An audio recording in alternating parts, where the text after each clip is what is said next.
And DDN Encounters. How's everybody doing tonight? I hope everybody's doing well. I'm your host, Apsias, here for Spiritual and DDN Encounters Open Mic Night, where the members of Spiritually Encrypted Encounters are allowed to jump on here as a share link. Uh, for those tuning in on Facebook, YouTube, and Restream. Hope everybody's doing great. How you doing, sis? We're Yeah, good. live. We're live right now. How you doing? I just got your notification right now that you went online. I'm doing Yeah. okay. I made me a little bit of coffee. Oh yeah. Yeah, okay. Yeah, I haven't been feeling well all day today. Like not nauseated and stuff. Headache.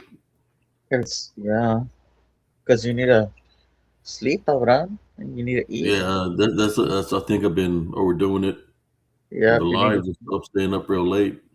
You know. But no, I had a sweet tooth, so I made me a little bit of coffee with. I put a little bit of sugar in it because I usually don't drink it with sugar, but I put a little sugar.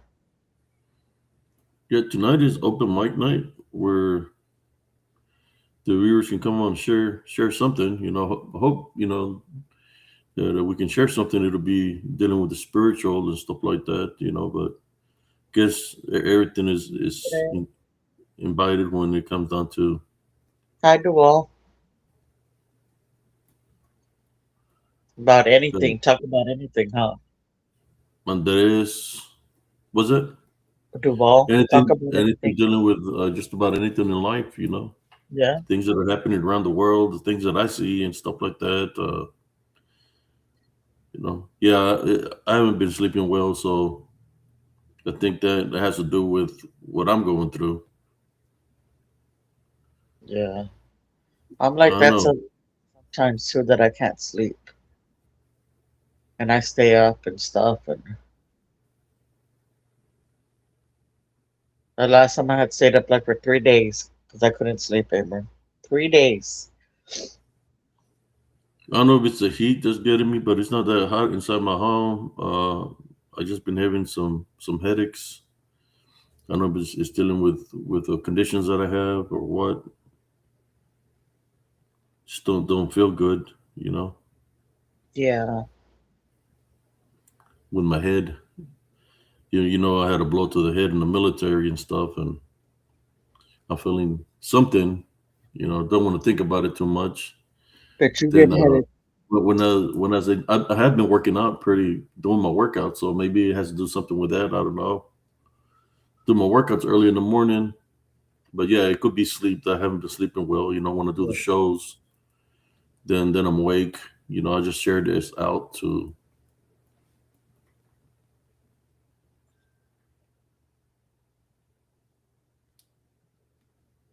the groups that I share to. Yeah. I try to think too much, but my dreams. When you don't rest well, you're not going to sleep well. Well, when you have dreams, the those type of dreams, they drain you. They drain you a lot. Like just like I dreamt about the witch that I think I was talking about. You wasn't here that day. I was telling everybody how I dreamt about a witch. Some kids. There was a mobile home, and there was a witch that was trying to get attention of the kids through a pipe, through a sewer pipe, Uh huh. and those kids got scared and they took up running, brought more kids, and I'm talking about they were like teenagers, and it was in between two mobile homes, and I don't live in between no mobile homes, and so in the dream, you know, see somebody tell them to get away from there, blah blah blah. Then I woke up, and because the dream was during the day, then I got on the show and I was telling everybody about the dream that I dreamt Yeah. about, and then the day later, after I tied and rebuked that dream of the witch, there was a house that caught on fire, a mobile home park, a porch caught on fire in a mobile home park. Oh, really? Yeah, and I was sharing the video last night.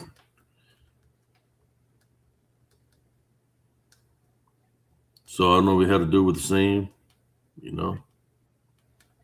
Maybe that something was gonna happen because sometimes you dream of things and then it happens. Something's gonna happen having to do with and especially if you remember the dreams. That's me. When I dream something and I remember the dreams, it happens. You know, like a deja vu, but it happens. And the dreams that I cannot remember, they don't really happen. But yeah, So I'm gonna drop the link here. Yeah. So right now I'm feeling like, yeah, it's it's I dreamt I about that. And, it's yeah, just I know it's just because I can feel whether it's the Heavenly Father place wants me to do things. So it's like I can't pinpoint the direct location where this location is at, but I can pray against it. Was just what it did to protect uh, those kids. yeah. Then, yeah, like I said, the following day, I found out that somebody's front porch caught on fire in a mobile home park. Well, there in Killeen. It was by Stone something, Stone Stonehaven. Creek or something Yeah, like I that. got the video of it here. Mm.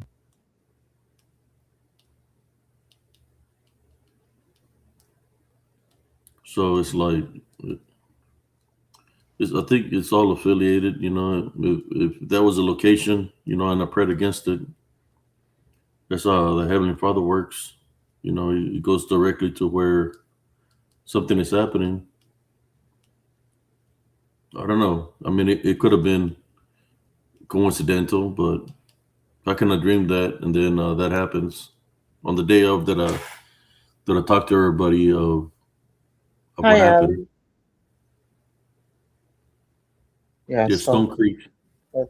Yeah, I know exactly where that is.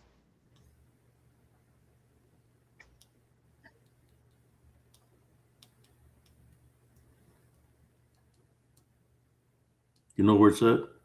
Yeah. Where is that located in Killeen? Is it over there towards? Is it right there where the I think I'm not sure. Isn't it right behind um what is it, Home Depot, or right there where the theater is? Is that Stone Creek? I'm The thinking one that's gated. The one that's gated. It's right behind DD's and that plaza that's right there. the plaza. Right there where the movie theater is, Yeah, and yeah, I then know. yeah, there's a gated community. I think You're it's talking that. about in Hucker Heights. No, no, no, no, no, no. Right there, where Rosalind lives. But there's, how you come out and you're gonna go to Home Depot and well, yeah. Home, is it Lowe's or Home Depot? Home I think it's Depot. Lowe's. The movie theater is. I don't know. I don't know. Maybe Lowe's. I'm not sure. But it's right there where Dee and all those little plazas used to be. Right there's a gated community there. I think that's it. I'm not sure.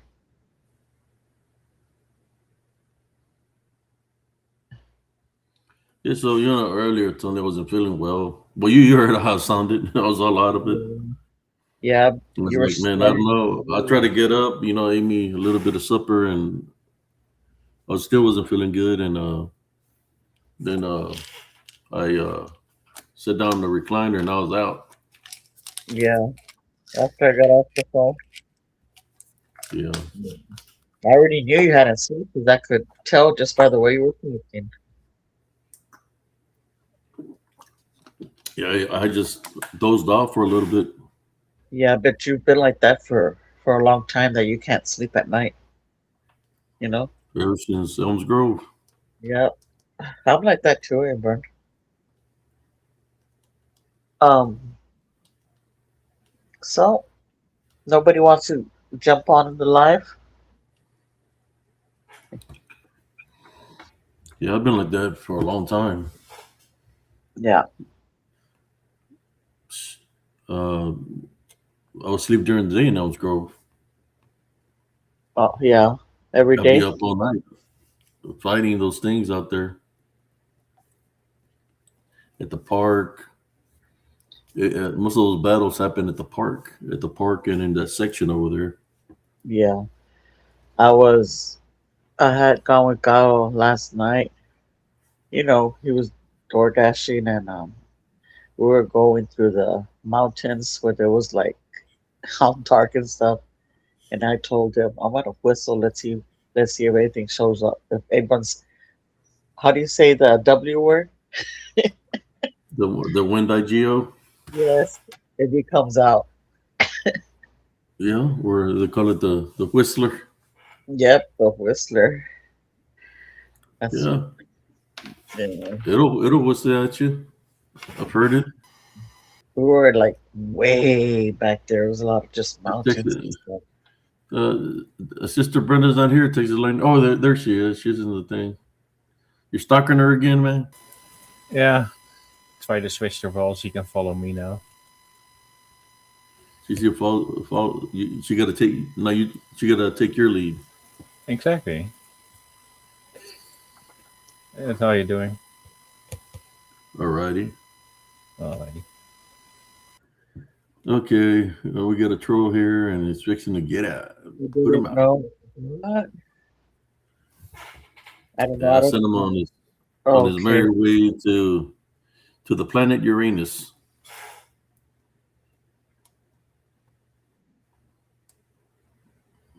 That was easy. I didn't know. I can't do it, right? Let me see. Oh, okay. Let me see. I can boot him from over here. No. Well, he was on there, and I sent him on his merry way. And I just hit him over there. I guess he must be upset because they kicked like 6,000 uh, people that don't identify themselves as male or female from the military. So seen something that they kicked out like 6,000 and 9,000 people. Guys that were pretending to be women and girls that were trying to pretend to be men. Wow. That's probably why he mad. Talking about booty holes. There's Sister Brenda right there. Uh, Saying let me in. you rang Texas? Yes. You say let me in. It's like You said like a cat scratching the door. Oh my God, what's going on, Abe? What's going on? Nothing much. Just here. Just hanging in there. Wasn't feeling good today. Well, I haven't been feeling good for the past couple of days. But I guess because I'm not getting, I don't know if I'm getting enough rest. I think it's just the weather. It's just too. I It's went for a too. walk and everything this morning Well, after that's I did my why workout. After I did my workout, and then I was trying to go back to sleep, but I couldn't go to sleep. I uh I went to bed at, oh my goodness, must have been about 2 o'clock. No, wait, maybe it was about 12:30 last night. Slept till 7:30 tonight, and then woke up and decided to go back to bed. Just woke up a little bit ago, so he's my back. my sleep schedule is all messed up. I'm like sleeping during the day and staying up all night, but it's okay because I'm used to that. I used to work nights, and I sleep better during the day. So Do you hear about Dolly Parton? yeah, I did. I did. Well, she was, gosh, she was up there now. She was 80. Yeah. Wow. Well, when the due comes, the time the collector comes, or the fame and fortune goes away. I can't take it with you. Although I swear when I go, my dog better go too because I'm gonna have him stuffed and put in the coffin with me. I can't be without my dog. I have him. But yeah, I don't know. She's had so many surgeries done because you know what they say? Everybody says, "Oh, she had her breasts made that big." No, her breasts were that big. She used to have to keep having them reduced They were because for bigger. some reason they kept growing and growing, and I couldn't live like that. Her And breast kept on growing. yeah, yep, they kept growing and growing, and she would have surgery to have them reduced. I don't know what kind of gene she had, but yeah, they just kept growing and growing, and she used to have them reduced. There's a So, question for you, Beatrice. oh, Oh, the Llorona. Yeah, I've seen the Llorona. Heard her when we were younger. um, Back home. I've seen her. Well, I've seen her up over there too in Killeen. But when we were younger, we could hear a woman crying, and it was like coming from the back of the, outside in the back of the yard, and it was getting closer and closer, and it s- stopped right there in front of the door, and our door was open because that night it was super hot, and we had the door open, and it stopped right there in front of the door. And she was crying. I think Who's you're the the one one that that woke closed you the door. up? Yeah, you're the one that closed the door, right, Abram? The front door. Yeah, but who's the one that woke you up? Yeah, But the Llorona. It was me. she was. It was super loud. Her crying, and then You see, you passed by the window, you could see her with the veil and everything, yeah, she the was all in wedding black. veil or whatever. Yeah, and then like you close the door, and then she was there for a little bit, and then you could hear leaving, and she was crying, and like not even what 15, 20 minutes later, that old man died. He got run over, Yeah. right? Not even 5 minutes. She Yeah, went up the street, took a left. We all ran outside when it was raining. We seen her up there, and we heard the then you hear the yeah. boom, something A like that. semi, a semi ran over There was two this different Mexican incidents that man. happened there with the Llorona. The one with the old man that got killed, the trucker that flipped his truck and ran into the Exxon.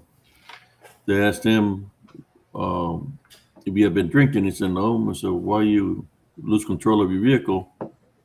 And he said because he was dodging the woman in white. Yeah, The people who live in the corner house, it was a greenhouse, they were all scared because they said that the Llorona went crying to their door too. Remember the people who live in the corner house? yeah, Right by the edge of the highway, they said that she was right there in the front door crying, but they wouldn't open the door. It was raining that day. yeah. She stood. Yeah, she stood right in front of the damn door, and then I would see her. I would see her like driving to Sis's house. To the back. To whose She would house? be Sis Lupita's. When she lived, back there, um, where the police station is, to that road. Before the police station was there, you could always see her all the time walking through there, or she would be Um, standing, next to. There was like a big old slab of cement. She would be right there, all dressed in white, or you could see her walking. Yep. you could call her the Llorona, maybe the White Death. I don't know. Maybe the whole Uh, death. I don't know. because our house had no ceiling fans, no AC, so it was nighttime, and when it's raining like that, we just open the doors, keep the doors open to let the fresh air come in because it'll go through the house. It'll be like if you're having AC. Yeah. But it was pouring hard that day. I didn't have the front door that door open that day. It was just I had it locked when I heard her. When she came crying, I was in the last room. I was asleep in the last room, Yeah. and that's when I heard her crying. And it sounded like in a distance. It'll mess your ears up because it was like a low pitch crying, but it sounded in a distance, so but I could still hear it. Yeah. I'm Far, looking out far through the away. blinds. I'm looking out So, through the blinds to the backyard, and the neighbors always kept the light on over there. And I'm looking to see who's crying in the back. Will I see anything? I'm not seeing nothing, and it was pouring hard that day. I mean, big raindrops. yeah, because it was So hot. I want to go back lay down, and when I went back lay down, that's when I heard. Oh, waiting. I was like, I wonder if it's a cat. You know, it's getting wet or something. You know. Then I hear. It's scary. I'm like, what the fuck? I was like, it's nothing. And that's the way Then it I sounds. and then I heard it right there by the freaking door. Yeah.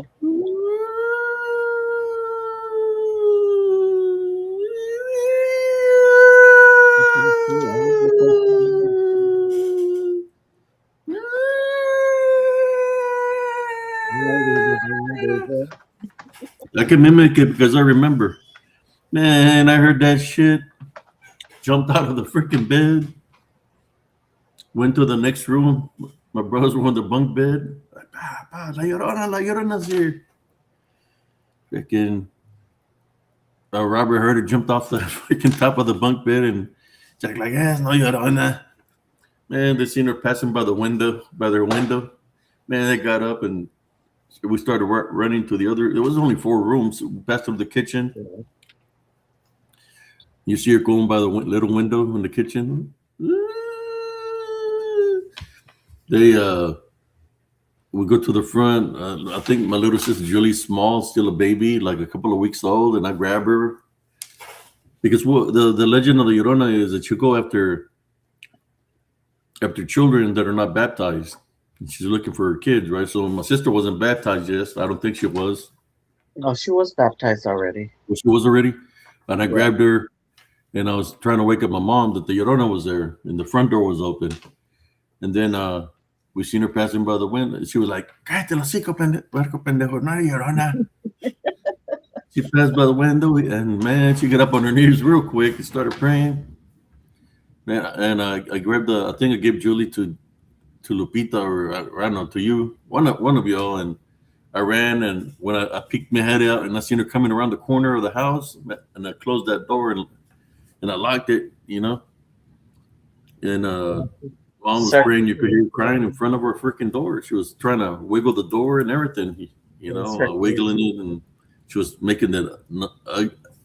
I think she even picked up the cry there, man. It was one of those horrific cries that your freaking ears be hurting. Yeah. You know, it sounded real loud. How loud did it sound, Beatrice? Loud, like the way you were doing it, but louder. It was loud. Yeah, I could make it louder, but I don't want to wake nobody up. It sounds so ugly, bro. You know, I don't want to wake nobody up. It was real ugly, man. Real And she scary. cried there for about 5 minutes in front of a door. She didn't want to leave. And then I looked at my mother and I said, "Mom, do I let her in? Maybe she needs help." "No, huerco pendejo. It's like," she was like, "It's like Llorona." Then we seen her go. She went through the link fence. Literally went through the link fence. And that's when we seen her going up the street, and we're all scared of that. You know, that everybody's behind the door. But as soon as she goes up the property and goes up the street, we all take off running to the main gate. Remember, Patrice? And we're looking through the gate like that, and we seen her up there on top of the hill taking a left. And that's when we hear the. And then it's like mom was like, let's go see what happened. There we all go walking up the street. We're looking, and then we go over there to where the neighbors are at. They were out there all scared. They're like, I remember the lady talking to my mom, like, "Did you hear her? I think it was a Llorona. She was crying in the front door." So I wonder how many people she went crying to that day. I don't know. She was looking for some, you know. Or That's what's the story behind that? What's the story behind it? If there was a woman, that something maybe, you know, this is sometimes things repeat themselves in history, you know. Maybe in the past, if something happened to somebody. No, she drowned her kids. She killed her kids. She drowned them, and she's looking for them. She's searching for her kids. Yeah.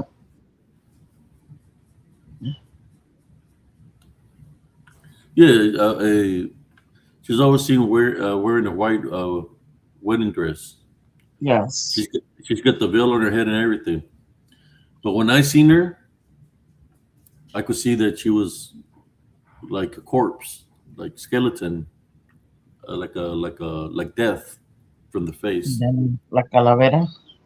like a calavera. Yeah, when Mhm. she passed by that window in the first room when I was telling you and all, that's what I witnessed. It said that you're not supposed to look at her in her face or something like that. She's seen everywhere. A lot of people see her around the world, but That's they have like interesting because different I mean, names. Okay. oh, Go ahead. yeah, it is interesting because I never heard anyone near Netherlands or Germany or Poland that it seemed mainly to be Spanish speaking No, countries. she's been seen in Ireland also. A lot of Uh, places. they call her the whaler over there. That's what they Yeah, call her. she has different names. Different names and different cultures. Yeah. Yeah, I know, I But understand that, but I never heard of whale or anything like that. I mean, yeah, I man, personally didn't. she's known worldwide, man. Like she appears everywhere, anywhere where Hmm. there's a source of water. It's kind of like I've never seen like the other one they talk about the Bloody Mary one. I never seen her or experienced anything dealing with her, but I've experienced the Llorona. There's people say that they've experienced something with when they say Bloody Mary. I've experienced the Llorona, not no Bloody Mary, Yeah. Yeah, I mean, and other things, of course. yeah, Legend of Bloody Mary goes to say her name 3 times in the mirror. I mean, that's something I personally don't want to touch. Ned said that it's called a banshee in Irish. But they call her the Wailer, and the Wailer means Llorona. Yeah, but he's saying that It, it's not it, the it same as doesn't it like doesn't mean Banshee. It means yeah, Wailer means Llorona, And that's somebody what she's crying. saying.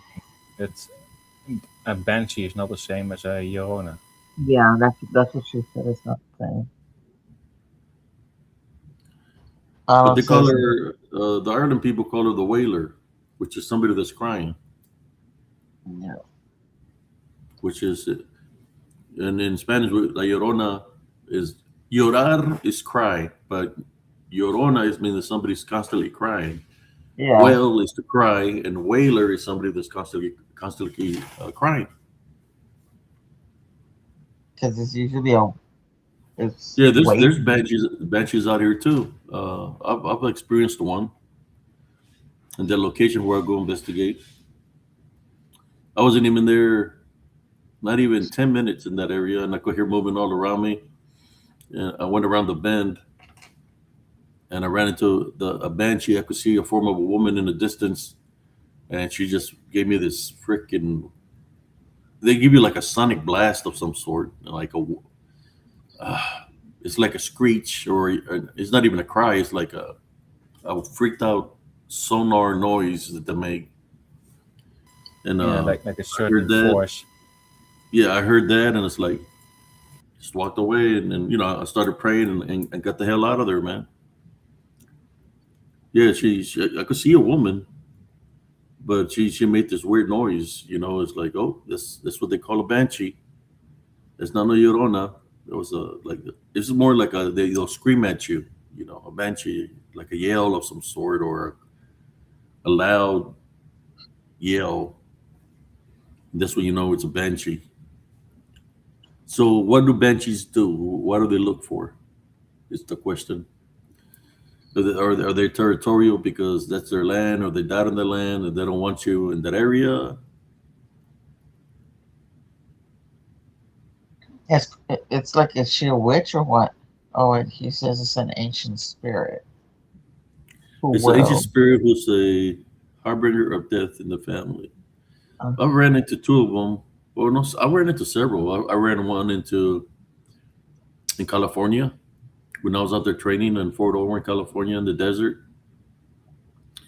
Um, yeah, I was out there. We're training nighttime. As we were training in nighttime, I don't know what happened to Sister Brenda. I think we lost her. Maybe she fell asleep. I don't know. Uh, so we're training, right, and we're driving, and nighttime everything looks the sand. There's everything looks level, looks dark. So we're driving, and it's like I had a vision, like like uh like something wasn't right, and something told me Okay. to traverse my turret to the left, and I was trying to tell them that something wasn't right, and they wouldn't listen to me. So as soon as I traversed my turret to the left, our tank flipped.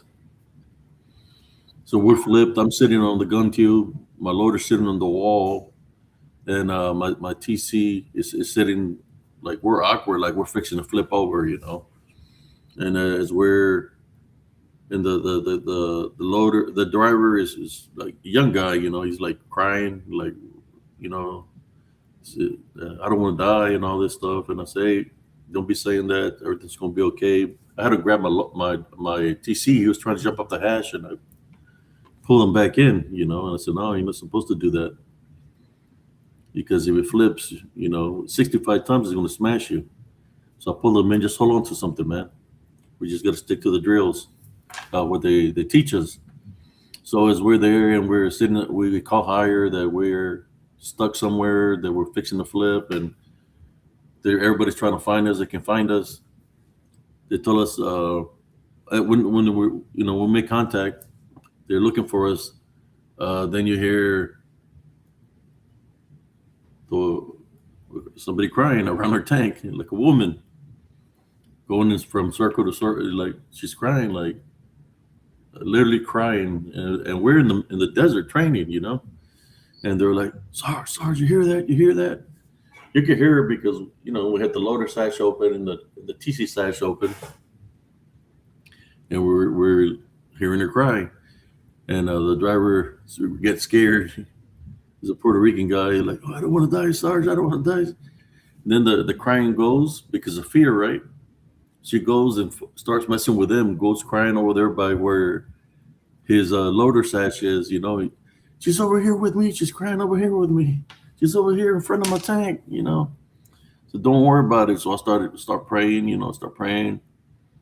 Then finally somebody bangs on her tank, and his Sergeant Robinson, Staff Sergeant Robinson, he hooks up a tow thing on the back, and he ties it to his tank, and he pulls it so it won't flip over.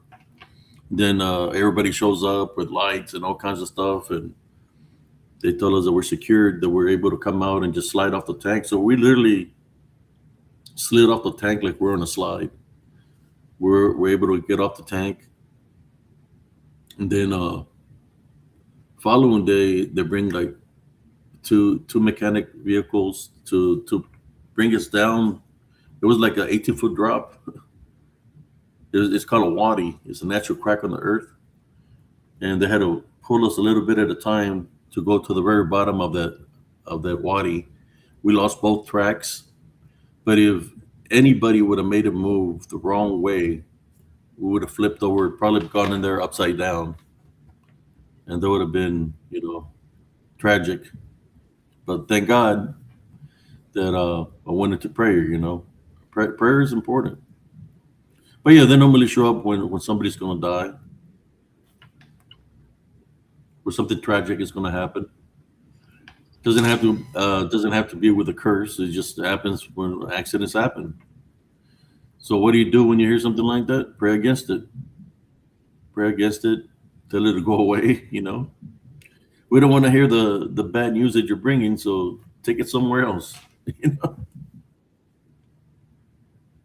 Yeah, I mean, why would they do that? I mean, why would they say to someone, "Oh yeah, someone's gonna die," and then what's in it for them? Well, I'm saying that they can show up, but you can fight. You can fight them spiritually and send them away. That's what I'm talking about. That's what I did. I could see everybody was fear. It's kind of like if you're fear and you're scared, that gives you more Mhm. authority to be there. But when you pray against them and you call upon the Heavenly Father and heavenly angels, they'll flee. They'll flee. In which the jurisdiction becomes of the Heavenly Father and the heavenly angels, so you're protected. Oh, so it's the And, fear of the people. That's what they get out of it. yeah, the fear factor is what that's just what people get scared. What happens when people get scared? People die, especially if there's activity like that around there.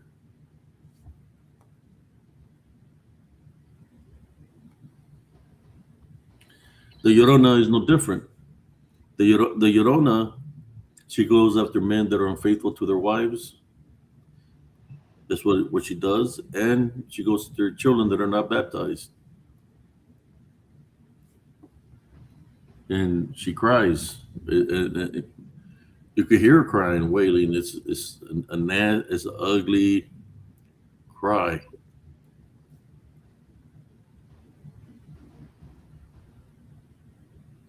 Somebody says they don't hang around after they They warn. won't.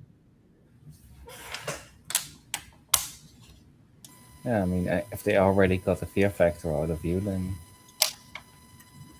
I guess I don't know what happened to Sister Brenda. Uh, Probably ran out of battery or something, energy for a computer, or she might have gone to sleep. But well, it's not technically like a lineage, dealing with the Llorona, or even there's certain things that warn you of death. You got that. You got hellhounds or things that appear with red eyes is letting you know something bad is going to happen. You know, you they don't make the noises that they make, but you're seeing them. There's letting you know there's danger. Like when the cosa mala appears, right? That's what we call it in Spanish, the cosa mala. You're going to see something with red eyes. Whether it's a dog with red eyes, people call a hellhound. Whether it's a monkey with red eyes, oh, whether it's a bird with red eyes or something that looks like a bird. You know, when people talk about a bird, we're talking about the Mothman, right? People talk about the Mothman. You can talk about uh, what do you call them? Gargoyles with red eyes. When you see things with red eyes, what do? Go into prayer, man. That's what you do. Is go into prayer. Whether and you not hear, whether you see that or you hear the somebody crying or the banshee, you go into prayer. You have to protect your vessel, right? exactly. That's what Yes, people forget to do is go into prayer. but yeah, as that comment that was just on top, they can follow certain lineages. But that just happens if one of your ancestors just opened up to one of these, then they can follow the entire bloodline. is it echoing? No, you're fine. No. I can hear a noise. I don't know what noise that is. So Um, I turn off my mic. It went away the noise already, but it comes and goes. I don't hear any noise. You don't hear that noise? No? maybe you're getting something wrong with Yeah, your yeah. end. I'll be right back. All right. Let me reset. Okay.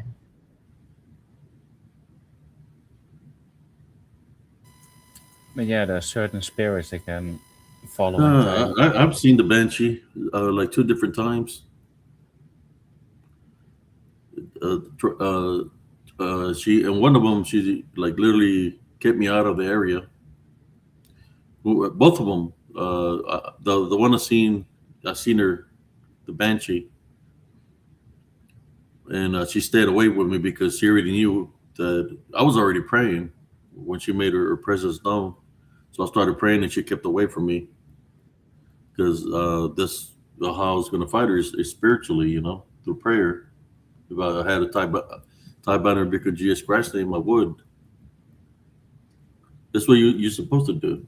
It's go into prayer. It becomes The battle of the spirits, spirit versus spirit. That's what a banshee is an unclean spirit.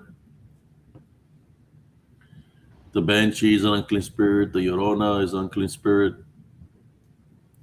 So if you place Jesus Christ first, who's going to win? The unclean spirit or you? If you place Jesus Christ first.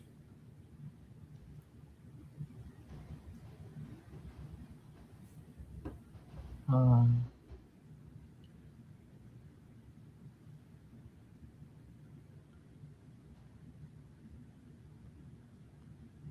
Okay, let me see.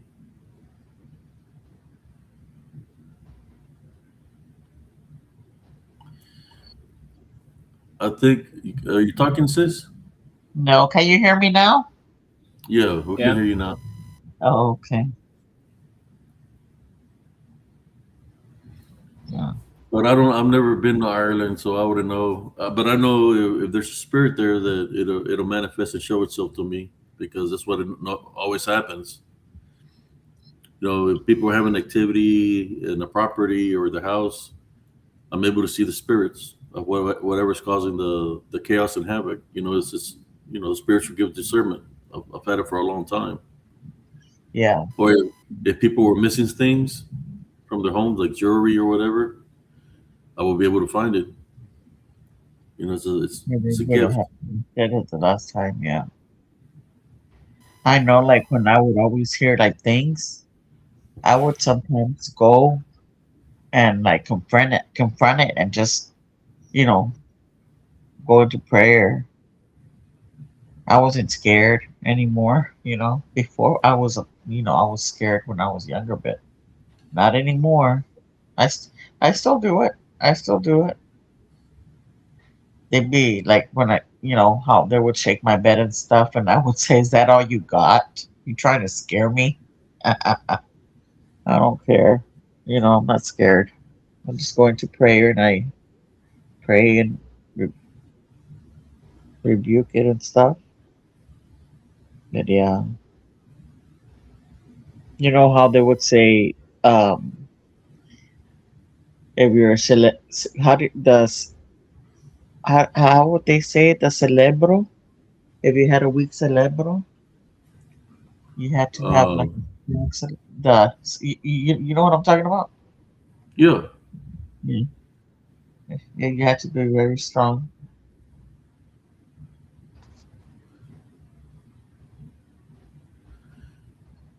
Oh, yeah. I speak. remember when Lilia would always say that I had a weak celebro, but she was lying. No, yeah, She was always lying. I was like, man, come on. Celebro means. The back of your head, right here in the back, the nuca, yeah, cerebro, like the mind, the back of your head, or somewhere over here. yeah, Yeah. They say, yeah, you're weak-minded. That's what she would try to say. yeah. I was But like, I ain't gonna believe your lies, lady. You know, I, I I know what capabilities I had spiritually. hmm And that's what some people do. They try to take away from who you are. But I've always been strong spiritually. I mean, there always will be people like that. They have basically no idea who you are, but apparently they can tell exactly what you are and what you're doing according to them, and it's completely missing the mark. Yeah, they do that just to see if they can get a stronghold over you. Witches do that to see if they can get a stronghold over you to make you think that they have more power than you. They try to put themselves in a high pedestal, right? And if you're believing the lies that they're telling you, then they got something over you. That's what they do. yeah, Whether she was a witch or not, she believed in a lot of things of that nature. I never really heard her say a prayer or nothing like that. But it was a lady that used to live across the street from us. yeah. I actually, When did you ever see her go fight spiritually at her house? Never, never. because I never heard of him. she was affiliated with the other side. That's what it was. Alan Garrigan says he needs a cup of tea. What country are you from, Alan? He said was in Ireland. He's from Ireland. Yeah, he said he. Where was his comment again? Ireland. He said something like "we in Ireland." But yeah, Ireland does have an interesting history. They have a lot about druids and things of that nature. I heard they got pretty good beer over there. It's all right. The only thing I know about the Ireland people is that their nose is always red from all the beer they've been drinking. I'm just kidding. That's what they used to make it seem in the movies that the Irish people like to drink. They were drinking at the pubs a lot. He says they love tea. Love tea. Uh-huh. The Irish love tea.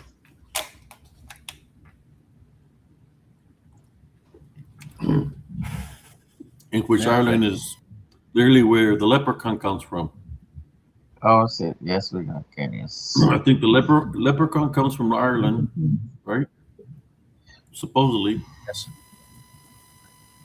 And how about fairies? Where's the fairies come from? Ireland also, right? Oh, that I don't know, but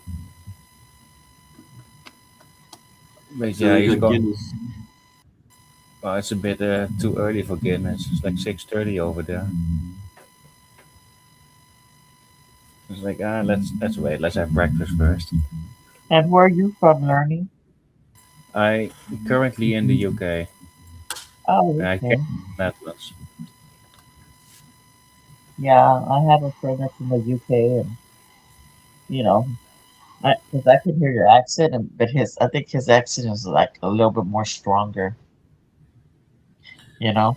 Yes, we got lots of leprechauns here. Where's my chihuahua? Where's my pot to go? I don't have a British accent, so Yeah. The oh, Fae, yeah, they're over here in Texas too. Because I got a video of a little leprechaun with a little shillelagh and his little hat. It's leprechaun. Y'all seen that video I got of the little leprechaun? I don't know. I can't. I'm not sure. You never seen it, Beatrice? I don't think so. I've seen the one with the little fairy. I got one with a little leprechaun too. The fairy. I have to look it up, see if I can find it. I got one of a little leprechaun.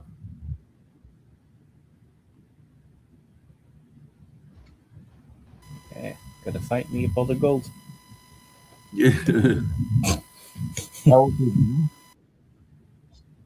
Little pot of gold.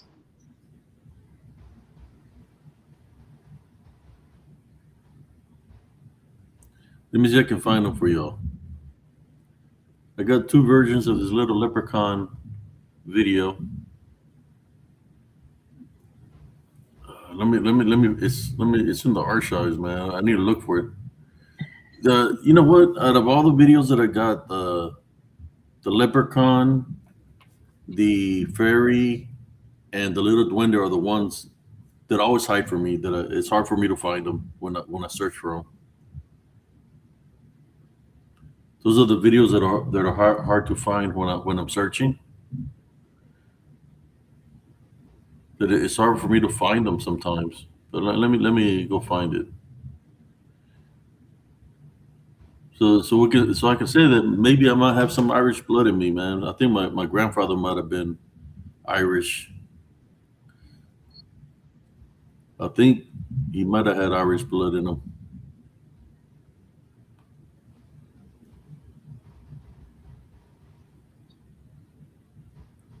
I don't know.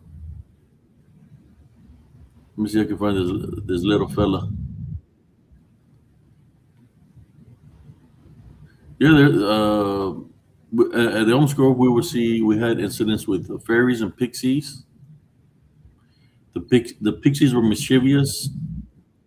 They would hide your silverware. Remember telling the stories, sis, about the silverware incident. The spoons and the forks kept on like missing, and like we had bought a whole bunch, and it was like, oh my god, and we kept on buying them and buying them. We thought the kids were throwing them in the trash. Yeah. And one day Abe was cleaning his room and he found him under his bed. A whole bunch Piles. of them. Yep. Remember, I called you, and there were 4 piles at each corner of my bed. Yep. Why do you think they were? Why do you There think they were were there? Do you think they were trying to protect me from something? Did the fairy or the pixies put it there that way? I don't know. And Because we thought it was all 4 corners were the 4 piles of the silver were in each corner of my bed. It does sound like protection. Like it's trying to make some kind of a grid that keeps things out.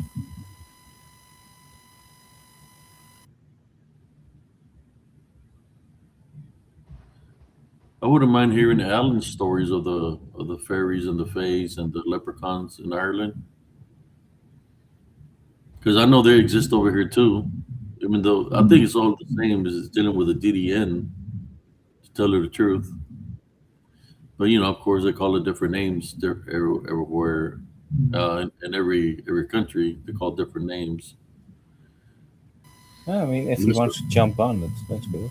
if he wants to jump on, I can't see if he's trying to jump on because I'm looking for this little leprechaun right now. well, Are there's they? no link to jump on, is there? Yeah. Let me. I'll put it right now. Let me look for this little leprechaun first, so y'all can see the little leprechaun. Come on, where you at? I tell you they like to hide. Okay, there's the fairy. Come on, where you at?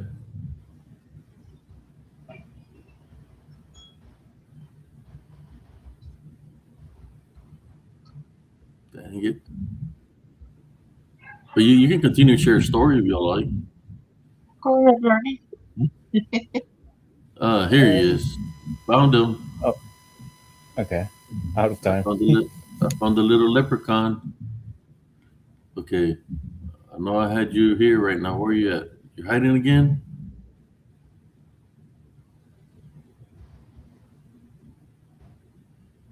Come on, leprechaun. They always do this to me when I'm going to share the leprechaun. As I'm going to share the leprechaun, it takes me to a different screen and it hides. Okay, here we go. Ellen, have you ever witnessed a leprechaun? I got a video of footage that I caught of a leprechaun. He said he's planning to come on soon.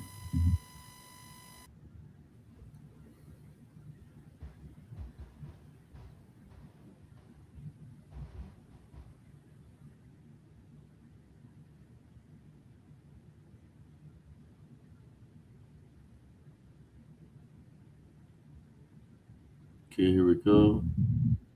Let me share the leprechaun real quick before he comes on. Here we go. I call it the Duende Leprechaun. That's what I named it.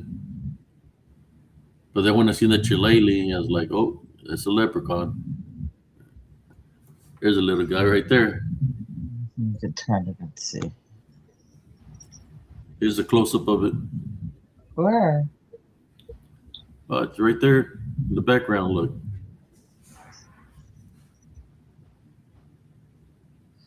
I see a face of a wolf. right there, right there. Look, It's moving. wait up. Let me. I lost it again, man. Here we go. Watch. He's right here. Watch. Oh, I'll pause it when he shows his body. Right there, he's got his legs open. He's got something in his hand, but check it out. It's going to show itself.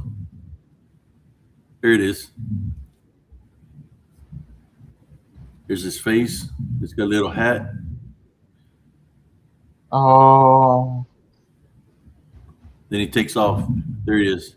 He's going to yeah. take off. Oh, yeah, I see it. Putting it on the tree, it looks like there's a face of a wolf. Yeah, and right then there. you can see all those little things that. Yeah, there's a lot of things, but this is the one that's got the. I think he Yeah, opens up a portal of some sort with his se shillelagh. ve, se verá como Watch. una puerta. Yeah, it's like a little. People call it a duende, but there he is. He's got some. And so it's going to open up a portal here, somewhere here. Watch, and it's going to disappear. See that right there? Sí. He's gone. Ay, pero all the stuff around it, oh my God. You Yeah, there's see a a lot of lot of. activity there. Yes. A lot of faces and everything. You know, if I were to go frame by frame, there he is. There he is. That's, I think, the best one where he's standing. You see his head? It's got like something on, like a little hat on.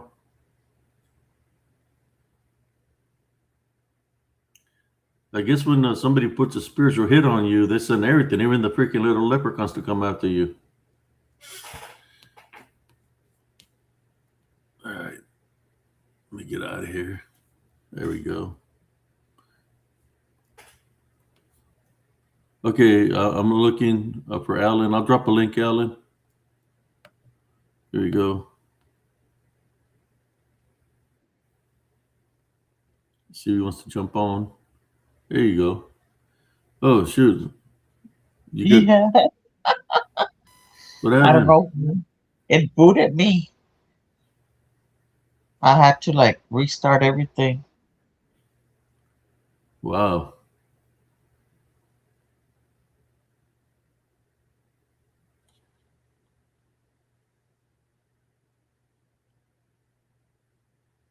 It's just,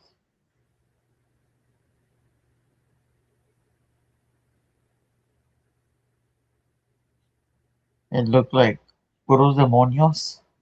Yeah.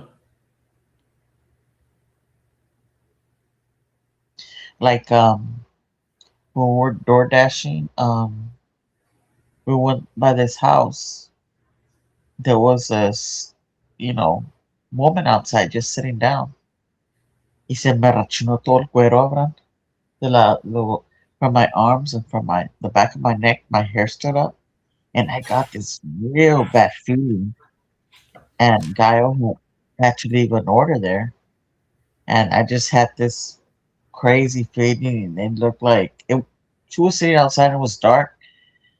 I don't know. I just could feel, something there, a real bad.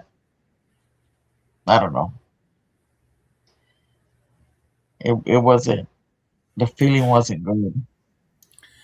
Alan Kerrigan said I'll be coming on for the Halloween special. Ah, I don't know. He may be talking to the count then. He wants to come and talk to the count. Yeah. Thinking about making some shirts, some new shirts. I just don't know of what. We know that one of the most popular ones that we got here is Cocaine Werewolf. So I was thinking about doing a print up with the Cocaine Werewolf, but I'm not yeah, sure. Yeah, could work. yeah, Or since it's Halloween, have a little picture of of the the count. picture of the Cocaine Werewolf in the back of the shirt, and then a picture of Count Cias in the front. I Yeah. don't know. He said he used to work in the castle. Oh, I bet she has a lot of stories.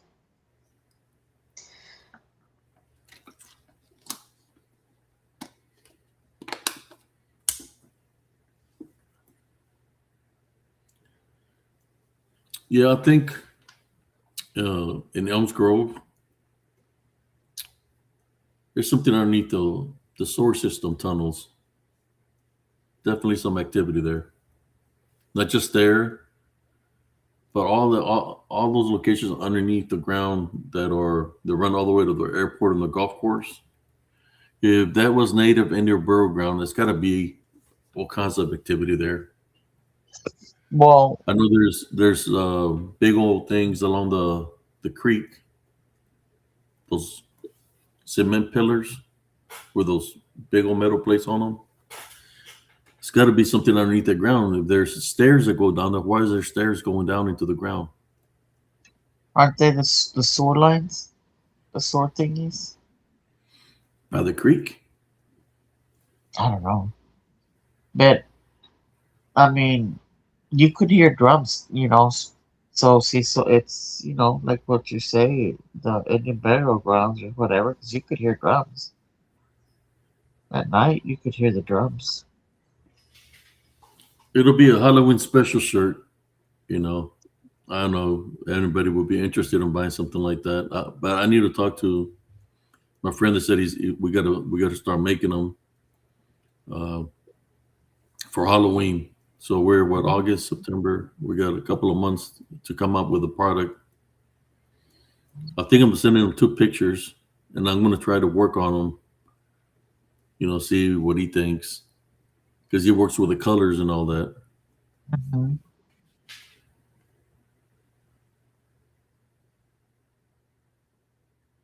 So they have hundreds of castles, and most of them are haunted.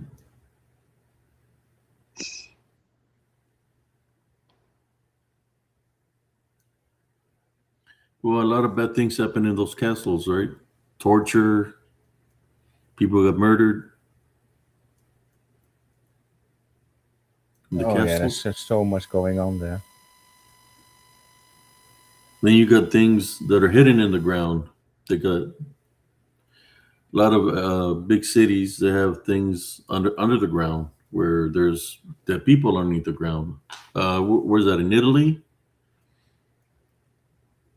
In Spain? Those what do you call those underground tunnels that have that are like cemeteries down there? Yeah, What are they yeah, called? yeah.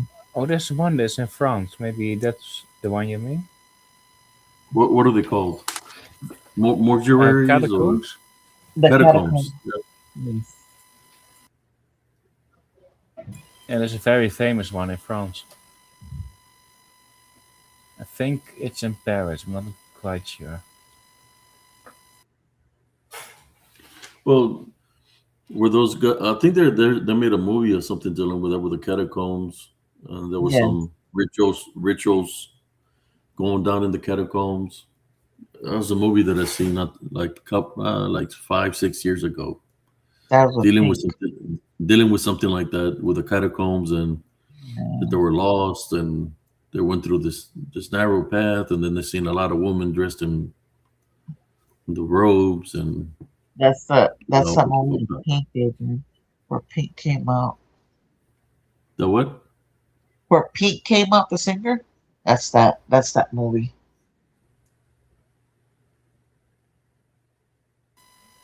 I mean, these catacombs sound interesting. I do kind of want to go to Paris at some point and just go over there, explore a bit. The catacombs are like or tunnels, which the tunnels will be kind of Mhm. like a cavern. We know what's down in. Well, you don't want to run into the. Well, there's 2 things you could hide down there. Ugh, Nosferatu, a couple of things. Nosferatu, werewolves. and what What else? do you call the ones that feed on the bodies? What are they called? Is it rakes? But they got a different name for them. Ghouls.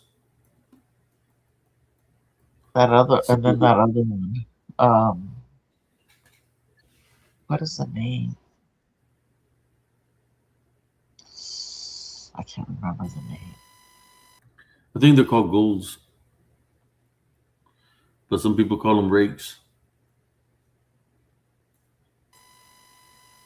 Yeah, there are lots of species out there.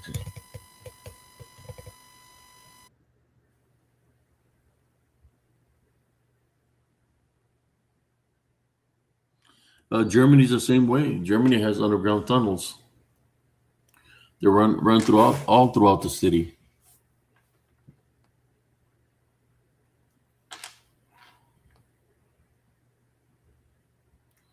Uh, Believe it or not, the desert has underground tunnels, underground structures underneath the sand.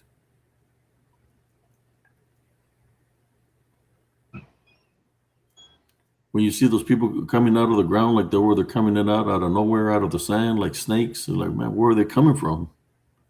Well, I I mean, mean, given the the only thing heat you've over seen is there, sand, and they just come out of nowhere. Yeah. I mean, given the heat over there, I don't blame him for going on the ground for a bit. Might be a bit cooler. But 65 tons is 65 tons. So you run over the spot where they're in the ground, they're going to get crushed. Which that's what happened to a lot of them. They got crushed in their underground bunkers. 65 tons go over your bunker. It's going to cave in. Yeah, at that point, there's nothing you can do. The castle I worked is called Swords Castle. It's in Dublin. Dublin. Oh, Dublin, I've been there once.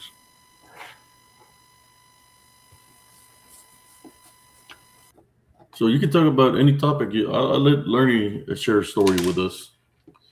Maybe you can talk about whatever whatever you want to talk about.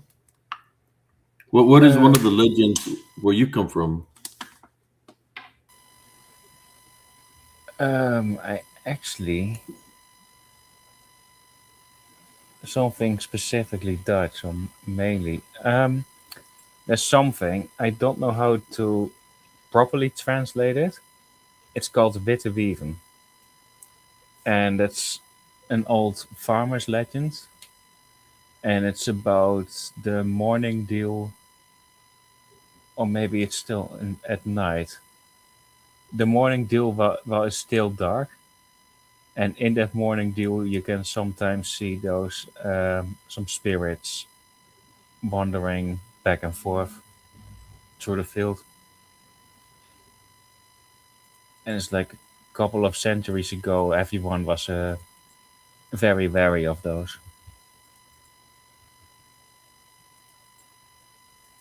Best way I can translate is like white, yeah, beaven. It's like white women, but it's a bit less respectful as women. So, but white women essentially.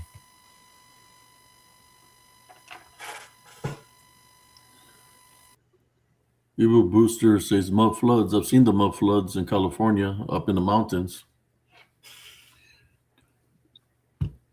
Go ahead, Lerny.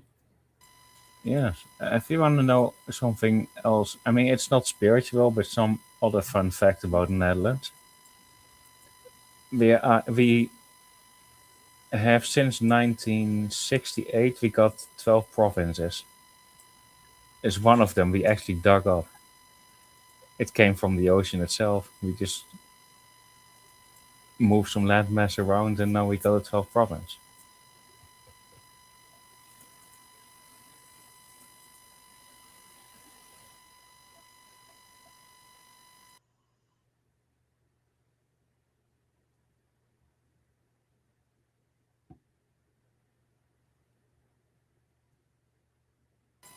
And other than that, I don't really know which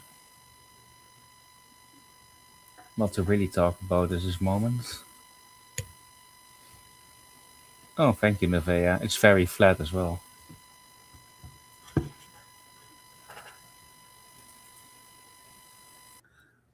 I'm surprised Scott Baker in here tonight.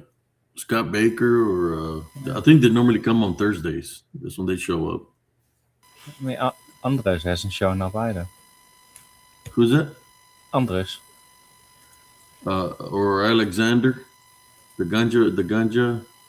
Yeah, who are those guys? Yeah, I haven't seen him in a while.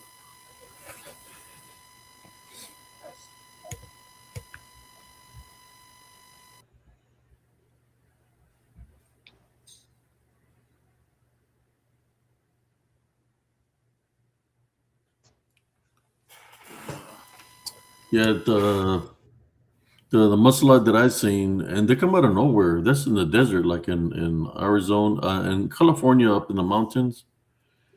They sent me out there to fix the target that we were bore sighting.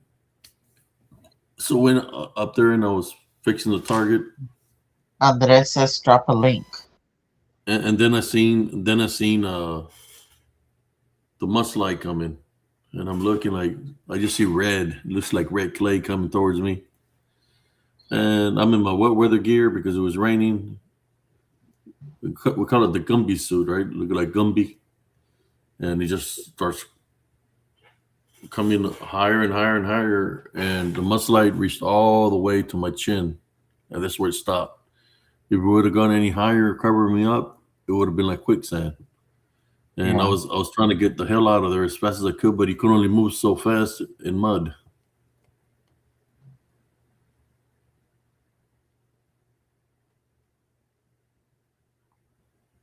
It was crazy. I never seen mud like that happen.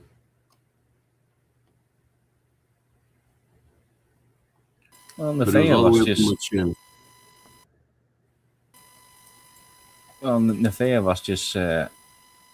had a comment about nothing really happening in Italy. But in Italy, you got Rome, you got the Vatican. That's plenty of stuff going on out there.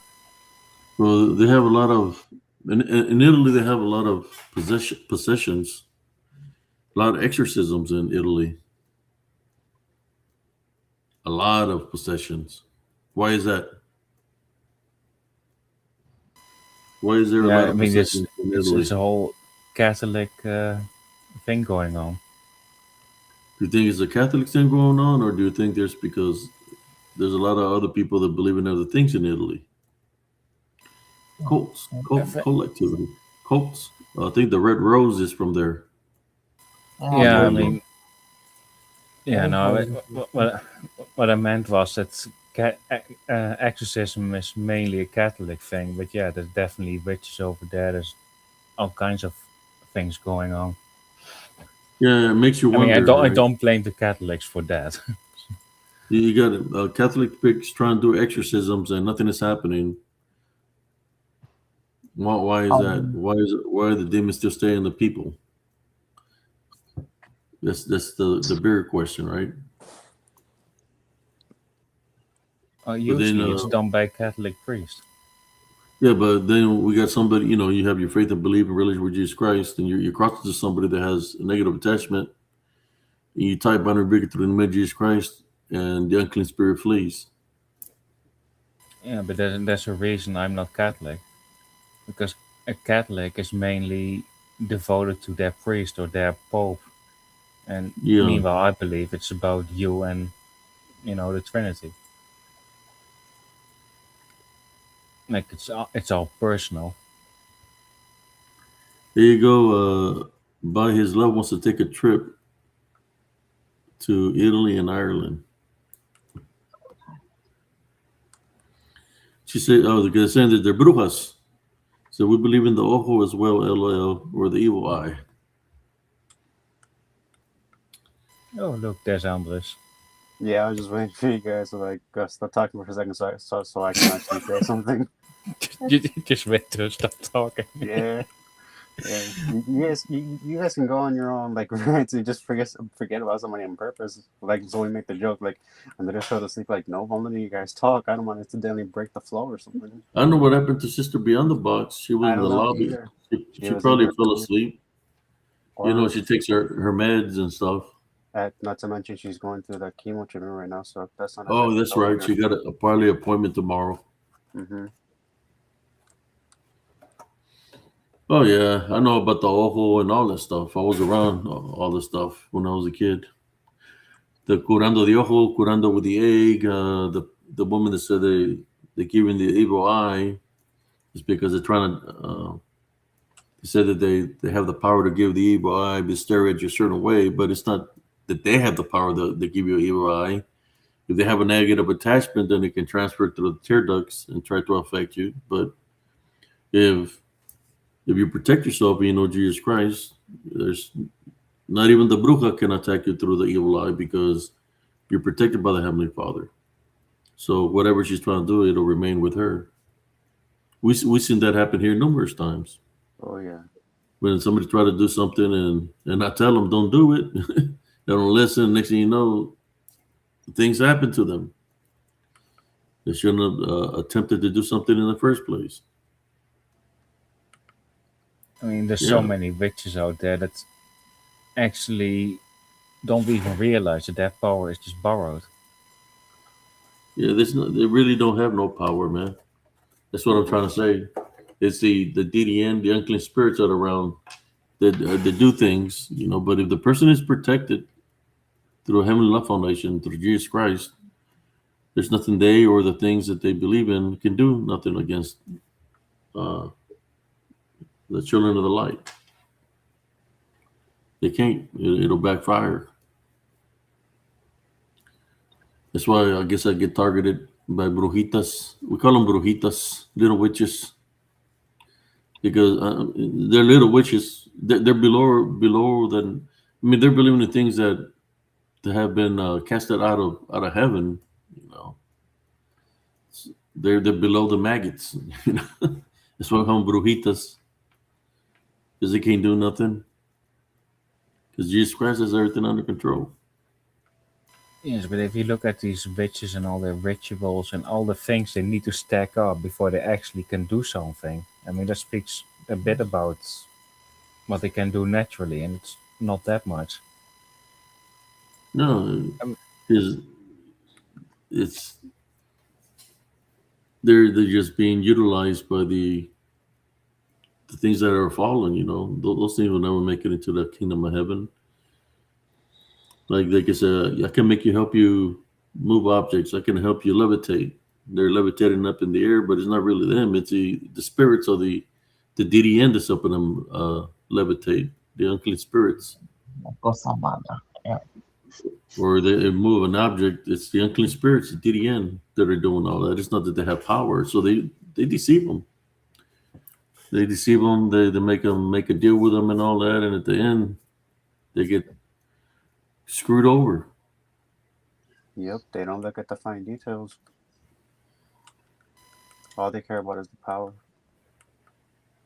yes, but for example, with these witches, what they all have to do, they all have to do a certain thing, and it has to be exactly right. Also, at the exact right moment. I mean, all the stars have to align to actually for them to do something. It's kind of like the witch that I ran up in the airplane. I want to make a movie called Witch on an Airplane. I'm gonna make a movie. I need to make a movie of that because that's what happened to me.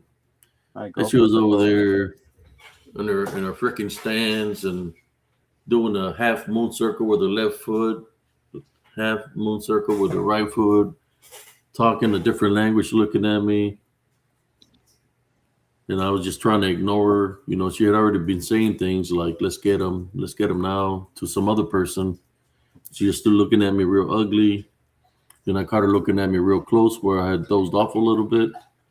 And then she kept on saying, let's get him now. And she's doing all this motions, in which I already knew that there was a spiritual challenge. So I start saying the Our Father who art in heaven, so loud enough so you could hear me. And she's like, "Do you hear him? Do you hear what he's saying?" And she's standing in her stance in the middle of the aisle. Yeah, there's activity happening because she's summoning things. You can hear banging underneath my seat, like my seat is gonna fall out of the airplane. Banging, and so I'm not giving it the power of fear. The guy that's sitting beside me was my son's age, and he got all scared because it sounded like somebody was banging underneath the seats. I said, "Man, go to sleep. It's just turbulence." Then I was looking at her, and she kept on, and so I gave her what she wanted. That's when I told her I tie, bind, and rebuke in the name of Jesus Christ. And she's standing there. Then I said again, I tie, bind, and rebuke her through the name of Jesus Christ. That's when the things flew out of her, and she fell down in her seat. And the unclean spirits are flying along the edges of the airplane inside where you put the luggage up on top. And then I say, I tie, bind, and rebuke in the name of Jesus Christ. You're not allowed in this plane. Leave this plane. And then they take off. It takes off. It was going. It was trying to go towards a cockpit. So it takes off, and the lady never got back up. She stayed looking outside. She never looked at me again. She never stood on that airplane till we got to her destination in Washington. That's the day that all the flooding was happening here in Texas. I believe they were trying to do some kind of ritual up there in the sky, through the elements, that they were causing some of the flooding that was happening. Because I mean, she might have been a key point of. Yeah, I was meant to be there at that time. My flight got delayed like 6, 7 times. That's how that Yep. heaven still works. They get delayed like 6, 7 times by the time I flew out of Austin, Texas. But everything happens for a reason. I believe the Heavenly Father knows why he does the things that he does. So if she was one of the grids of what she was supposed to be doing, and there was other witches and other airplanes doing the grids up in the sky. Well, I eliminated one of the grids, which what they were trying to do did not work. I know one of them. When we were coming back, there was one following me, and she was just looking at me real nasty. I could tell who the people are. The people that dabble into things. Then we stood by this picture, and I looked at the bruja, 'cause I think she was a bruja. Said, "Hey, you mind taking a picture of us?" So she took a picture, and you could look at it in her face like she didn't want to. And then said, "Thank you very much. You have a blessed day." And it's like she knew that, they communicate with each other, so they knew that I was the one that interrupted what they were trying to do up there in the sky. Yep. That was also during the time of the flooding in Texas of Camp Mystic. Yeah. And Yes. like you said, you interrupted them. They probably intended to cover more area with the flood, assuming that was their plan. Like you showing up at the time you did just coincided with like, nope, no more destruction. That's my take on it. Yeah, they were trying to control the elements. So when you hear about the thing that they drop from the airplanes that is supposed to control the elements in the sky, or like the weather, or you hear about weapons that supposedly control the weather. Well, nobody thought about that there might be brujas up there in the airplanes trying to control the weather, trying to cause certain things. I think that day there was children that died at this place called Mystic Camp in Austin, Texas. Where it flooded and it took Yeah. the kid. Yeah. Yeah. So yeah, I mean, she was telling the guy that was over there, let's get him now. It's like they knew who it was. So I said, all right, well, let me handle business. And I handled business. She stayed her ass sitting down in that seat, never got up once again, said nothing to me.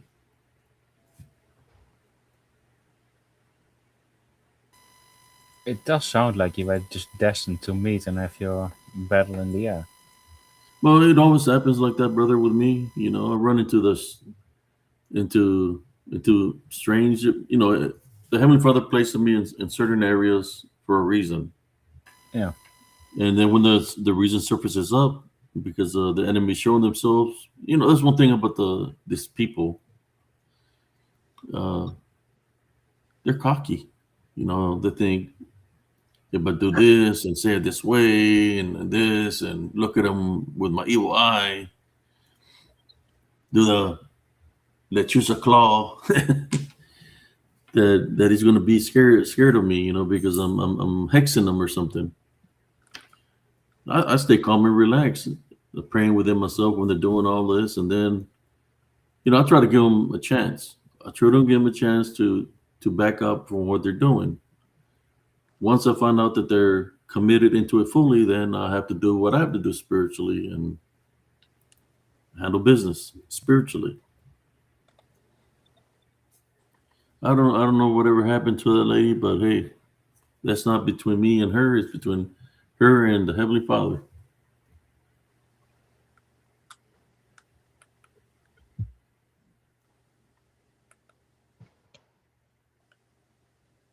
Yeah. You should have seen her when she sat down, she had a lot of unclean spirits in her. Just put it that way. When she sat down and she looked out the window for the rest of the plane ride, she never turned back to look at me again. And she was just sitting there like a empty vessel because the unclean spirits that were in her, I guess that she had summoned or she was worshiping, took off. They're probably, and I'm more than sure if they took off whenever she made it where she went to, that they came back to her and that wasn't going to be happy because a Ty Brown rebuked them out of the plane through Jesus Christ's name. So they wasn't going to be happy. I don't know what kind of promise she gave them or what, but I don't know. Like I said, it's not for me to know. It's between her and the Heavenly Father.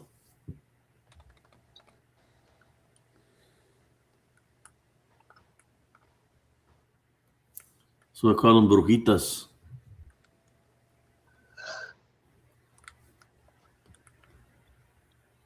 Little witches. Brujitas. I've ran into brujas, like dark witches when I was a kid. Yeah. Evil. Talking about give them up to us. You give them up to us. We just want our vengeance. And so, yeah, they didn't have good things planned out for me when I was a kid. They wanted to take me out of this world, but I wasn't afraid of them. I think basically what I'm saying is somebody that's trying to work through fear, if you're not afraid of them and Jesus Christ is with you or the Heavenly Father, they can't do nothing to you because you're being protected.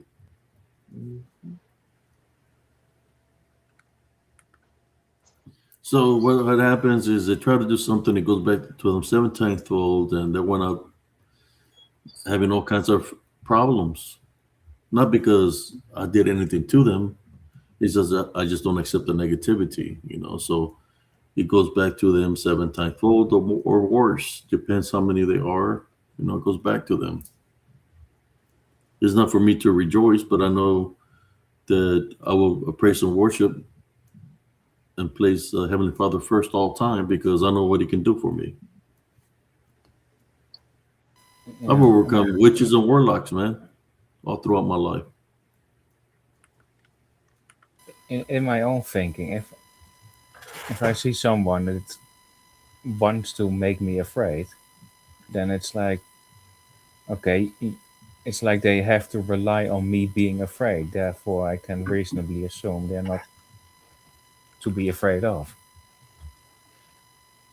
That's their tactic. That's what they use. Yeah, but therefore, because they want to make me afraid, I know that, they're not much.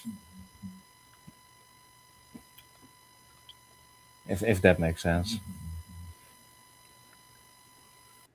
Yeah, they use the fear factor. That's the one that they like to use. That one, or I think we lost my sister again. Or yeah, the fear factor is the one they like to use the most.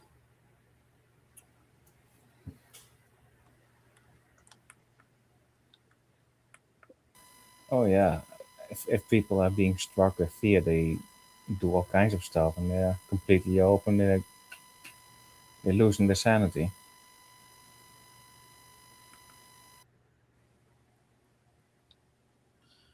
Yeah, my grandmother would always say, "You're not afraid." I said, "Nope, you're not afraid." Like yeah, I've never had no fear because I know that the Heavenly Father protects me. Even if I were to see something, doesn't matter what manifestation it takes. I know exactly what to do to overcome it. Of course, it's place Jesus Christ first, how we're supposed to.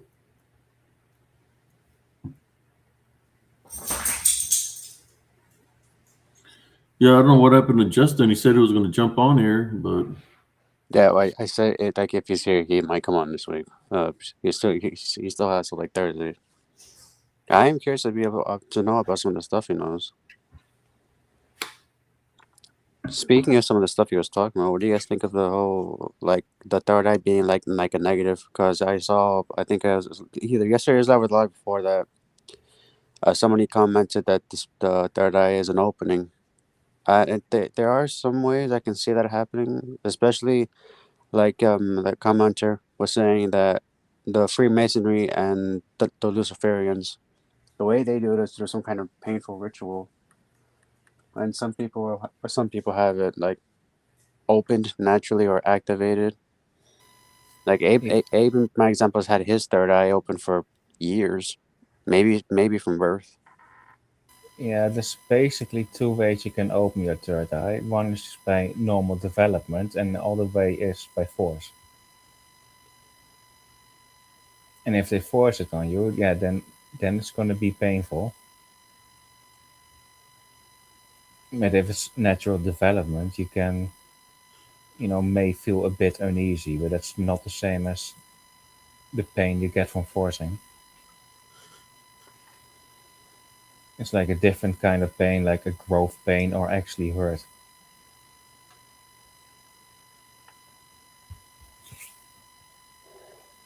Hmm. Yeah, yeah, I just gotta. Oh, Justin meant next week. I thought he meant this week. Also, like, I was really curious to find out what he knows. And gotta agree with what Nevaeh said. But like the gifted already have it open or activated at the very least. And I gotta go in tantrum with the third eye. Supposedly it's like several cultures from generations ago. I'm talking Mayan, early. I'm talking like pilgrims even earlier than that. Already had statues, like in terms of the Indians, like the ones in India, where they have, or the ones with the certain Buddha statues, where they all have like a round circle on their foreheads. People automatically think that that's the third eye. It's the stuff that supposedly helps regulate our sleep. Supposedly, I forgot what it's named. The pineal gland, I think, is what it's called. Yeah, pineal gland. Pineal gland. Oh, okay. I wasn't sure if I was saying it right. I mean, eventually, because I can tell you the way I, well, quote unquote, did it. I just was interested, and my spirit just guided me.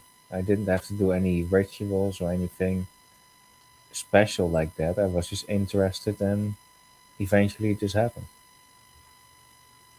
I saw my first spirit on the bus stop, very vaguely, but it was the outline of a guy, I think. Hmm. Yeah, no, I'm having trouble with the whole, like, I get what the third eye concept is. It allows you to connect to higher yourself and you see the energies and everything around you more. That's what I think the third eye is. And just like Nevaeh said, the gifted have third eye have supposedly have a third eye or already connected to their more spiritual selves for since birth basically. They're able to perceive it, and I'm thinking some of these psychics, or those who claim to be, anyway. It's just that they were gifted from it from by the Heavenly Father, and that's why some of these people are hunted down, and why it's shunned among the church and other religions, because it supposedly grants you more intuition, and as another commenter said, allows you to see visions of the future. And oh, I'm sorry, Learn. You can go ahead. Oh no, I wasn't saying anything. I just assumed you did because you unmuted your mic, so I thought you meant you wanted to talk something. Oh no, I didn't mean to interrupt you. Just go ahead. All right, so and we all have these like we all have seen like it's all constantly shown, but at the same time these elitists supposedly like from um uh, the Epstein list, most he was very into trying to figure out if there was a way for children to who are higher in terms of intellect, if they were gifted, and to see if they could do it themselves given that they were older and they focus more on children because they're still full of that life force. And if you noticed more in their very early stages where they're beginning to talk, some of these children talk about being connected to the other side of the spiritual world. I was actually reading on a video that I was watching that a commenter's daughter said that his daughter remembers seeing all these people, and these were going to be her mothers, possible mothers, and she decided to pick the one she was born into this life. And she's in her 20s now, but she can still remember seeing all the possible members she could have had.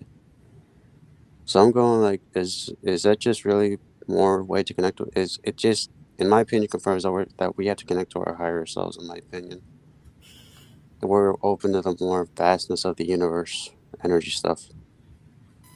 Yes, I think this whole matter is like a double-edged sword. Because on one hand, yes, there are benefits. You will know more. You have more intuition and all that.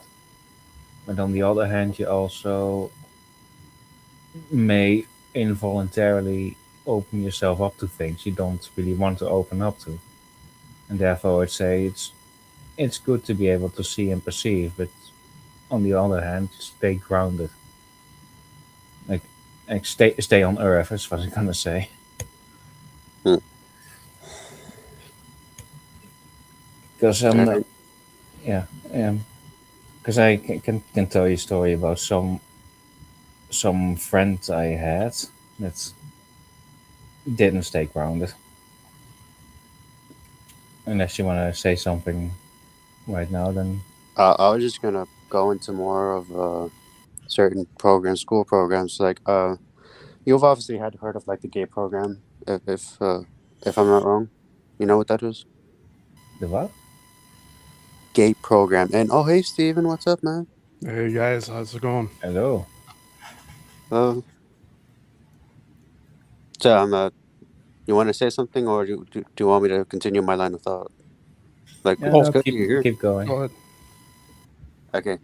Uh, uh, Steven, you've had heard of the gay program in schools, right? Have you heard of that? Yeah, I Yeah. follow a Facebook group on that. Okay. Okay, so learning basically what it is you take some students out of certain classrooms. They'll take out a number of kids, usually around 4 or 5, and they'll take them to the auditorium or like a space separate from the other kids that's usually empty when everybody else is too busy learning. They'll put on headphones. They'll have you point to like a sheet of paper or something. But in terms of the headphones, they go through different frequencies to see if you can actually hear them or feel them. Yeah, Is what that is. And according to some of the older generations, well, back when the whole gate thing was still in full effect, some of them would remember taking a drink of a pink liquid. Weird. Uh, so do you get what I'm saying, Lerny? Yeah, I think Yeah. so. Okay. Yeah. Okay. Um, as I think I may have been a potential candidate for that actually, because I remember going through this in elementary and middle school. How do you spell it, by the way? Just Oh, take it's note. literally it's literally just as you say, it's just GATE and then just the word program after it. Oh, okay. I heard something else. Yeah, but yeah, go Okay, ahead. it's literally how I said it, but I can Yeah, understand the no, it's confusion. okay. you As, know, I agree with you, Andreas. I was in Catholic school for 10 years, preschool through 8th grade. I want to say something like that happened along the way, like the headphone thing with the tones. hmm Sounds very familiar. Yeah, Like no that's no pun intended. It sounds familiar though. Just like with the pink liquid in the cups, like Pepto Bismol or whatever. yeah, that's the Really thing. weird. Or the fluoride. I don't know if it was any different or if it was the same thing. Yeah, that's I actually spoke about this a couple months back with Lawrence and Lawrence Shadowwolf. He comes on here sometimes too. I remember going through that with a number of students, but I was in. Okay, so I'm gonna do a bit of background on me right now. I do have a bit of a bone condition, so and because of that, it affects a good portion of my head, especially my left ear. I was able to hear the frequencies, but at the same time, when they got higher, it's like I could actually feel them instead of hear them. If that makes any sense. speaks, and because of that, I was unsure of myself. So once they went into certain past, it went into more of me feeling it, and because of that, I responded no on some of the questions. Okay, and I do remember myself and a few other students going into the auditorium, in terms of middle school, and the people who were interviewing us, if I remember correctly, were all women, old women on the older side of life. And in terms of the whole pink drink, I'm in the whole. I'm in like I don't know why I'm in the same boat as you, Stephen. When you mentioned the pink drink, some people even recall that they're not sure if they had it or not. Some feel like you can, as you're remembering the pink drink, it's like part of you can still taste it. So I'm going like, did I really drink that damn thing or what? And and it was essentially some kind of scouting program. Essentially, is what it sounds like to me. And based on some of Oh, this, there were so many different one. There were You had the e- one where they will make you watch those films on the projector things, and they say you need to keep an eye on the film, pay attention, and it's got those numbers right off the bat. It's got like oh yeah, messages we in had the the VHS tapes with the rolling uh CRT TV on top projectors, of it. and the teacher would tell you to keep your eyes on that. You know, he didn't want you to. You wanted you to pay attention to every little thing that's happening on the screen. Yeah. You know, So I remember that. Student exchange programs, that was another thing. Um Pen pals, which I don't think that was anything weird. yeah, I was about to say, like, I remember doing a century called 21st Century that I was in for quite a few years. And I was probably using technology that was from the early 80s. You figure about like 10 years old worth of like computer tech in a Catholic school being used in the 90s. Doesn't seem far off for me. Like I still remember using the green CRT. Like it was just transitioning over to like a color. So some of them were green, some of them were full color. So how often do these tests happen? It wouldn't be frequent, at least from my experience. They would just do it every once in a while, to the point I wonder what the purpose of it was. I remember it happening to me in elementary and in middle school, but once I reached high school, it stopped for me. But I don't know about other students. Not that I remember, but I did watch a video about somebody who was supposedly a part of the program, that it really tested just how well parents were um into students with their welfare at school, and some of them recall getting a scar. I don't remember where, but it was above either the left or right side of their head. It's like they were trying to figure out what made these people more intelligent or something. Do you And remember them drawing blood in school with a razor blades? The teacher, the nurses, uh, they would tap you, check your and put your blood in a little vial. They used to do that too. Check your blood. The nurses at the schools, I Actually, I think a few times I was in the nurse's and I was trying to office figure out why were they a doing few that. times.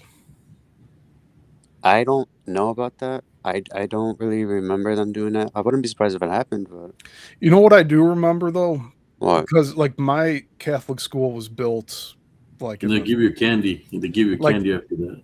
yeah, like 1950s, 1960s, and the nurse's office, like where the students would lay down. I swear that was like still all 1960s furnishing on everything. Like the olive green colors, browns, white, gray.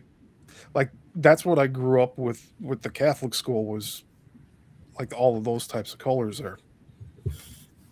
So how many kids are being subjected to this? I It don't. sounds like a lot. In the U.S., I wouldn't be surprised if a good number of them are. And I I remember seeing the Men in Black when I was a kid in school, on the school. Yeah, Do you think all the, yeah, like do you think these different projects that they had the students doing every year, do you think those were also tests, like the wrapping paper sales with Innisbrook? That was a big thing with the Catholic schools, like selling your neighbor's Christmas wrapping paper. And then Boy Scout activities, getting all of those badges on like the sash, which like I never graduated to Boy Scout, but I was in the Scouts for quite a while. And I don't know, I just lost interest over time. Yeah, there was times that the teachers, I think when they had us on lockdown because uh, the pájaro or whatever, the bird, the thing that was attacking the people, and they got us drawing pictures of what we were seeing. We were seeing, just and they gathered up all the papers that the children drew, and I don't know where they took the papers, but they're trying to see if anybody seeing what was attacking the people.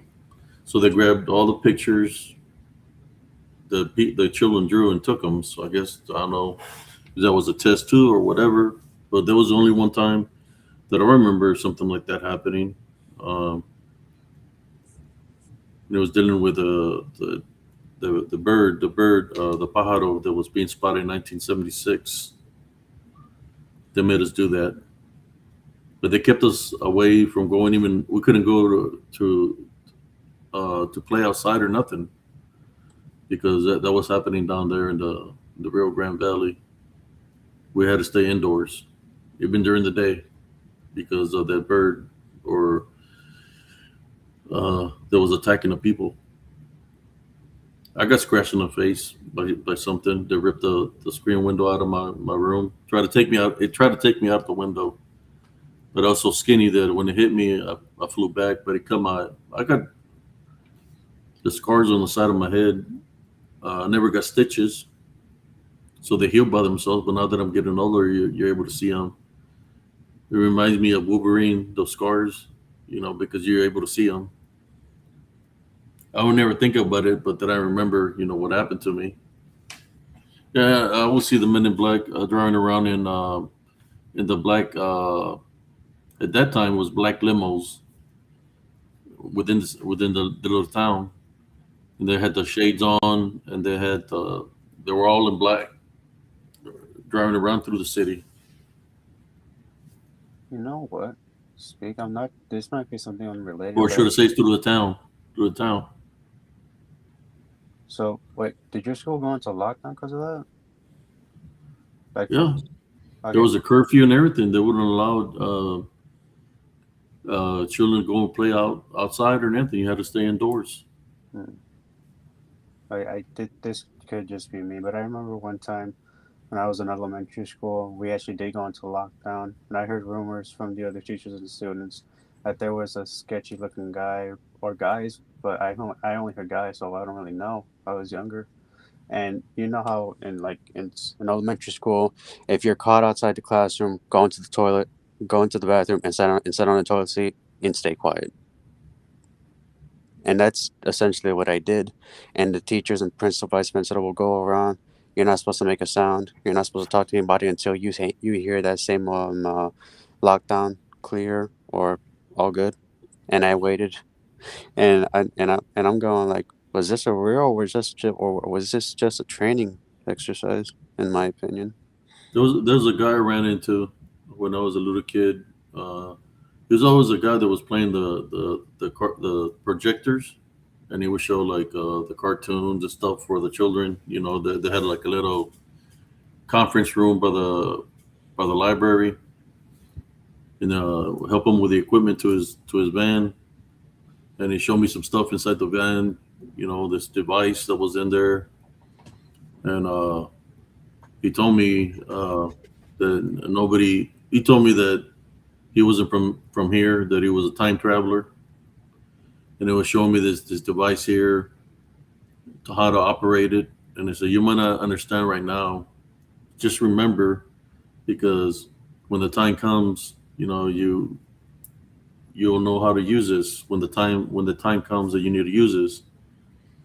And I never told my mother about it or nothing because he would always say just to keep it between me and him or whatever.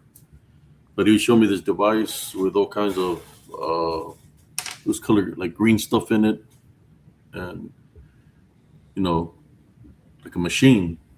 You know, well, I seen that he passed away just recently. This guy, but he reminds me of the guy that is in the machine in the Aztec sculpture. You know, the where you can see like a guy sitting down in the machine. Hmm. I'll look. I'll see if I can find his picture I was just in a about to moment. say, like, can you But look he up? passed away, and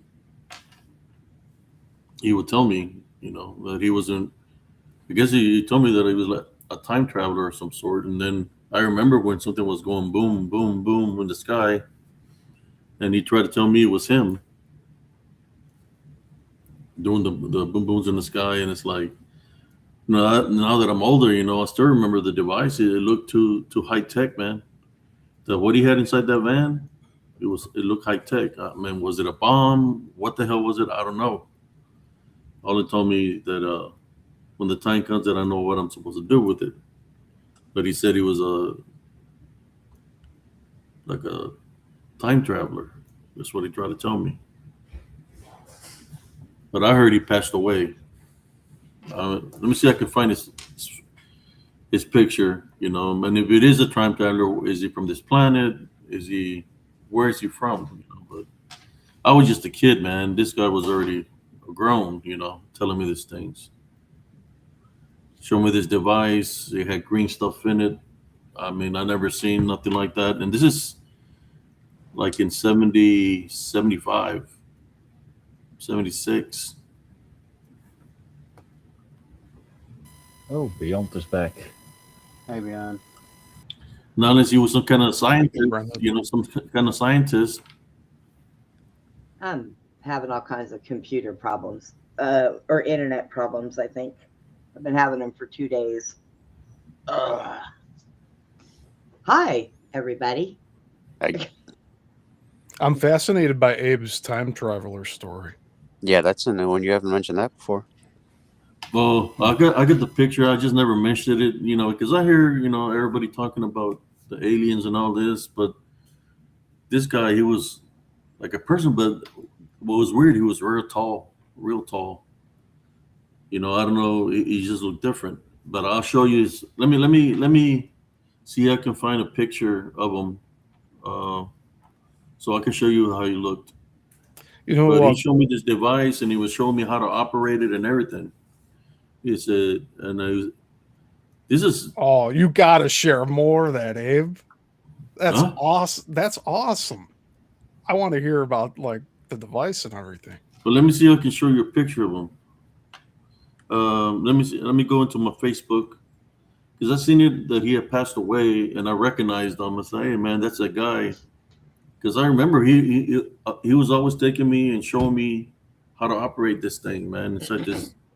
It was a van. He worked for the library. I guess he was in charge of the conference room. Like when there's the kids go and they show a film of whatever they're showing, he would play it. And the projector guy, Mm-hmm. he was affiliated with the library. But then he showed me this device inside this van that had all kinds of gadgets in it Oh man, that I never seen before. Some green stuff in it. Oh boy. so Looked like you advanced. got shown a flux capacitor, like a potentially the same thing, right? Or some device that helped with it. Yeah, it was showing me how to operate it. Wow. He said that he didn't have that much more time left here in this world, but he wanted to show me.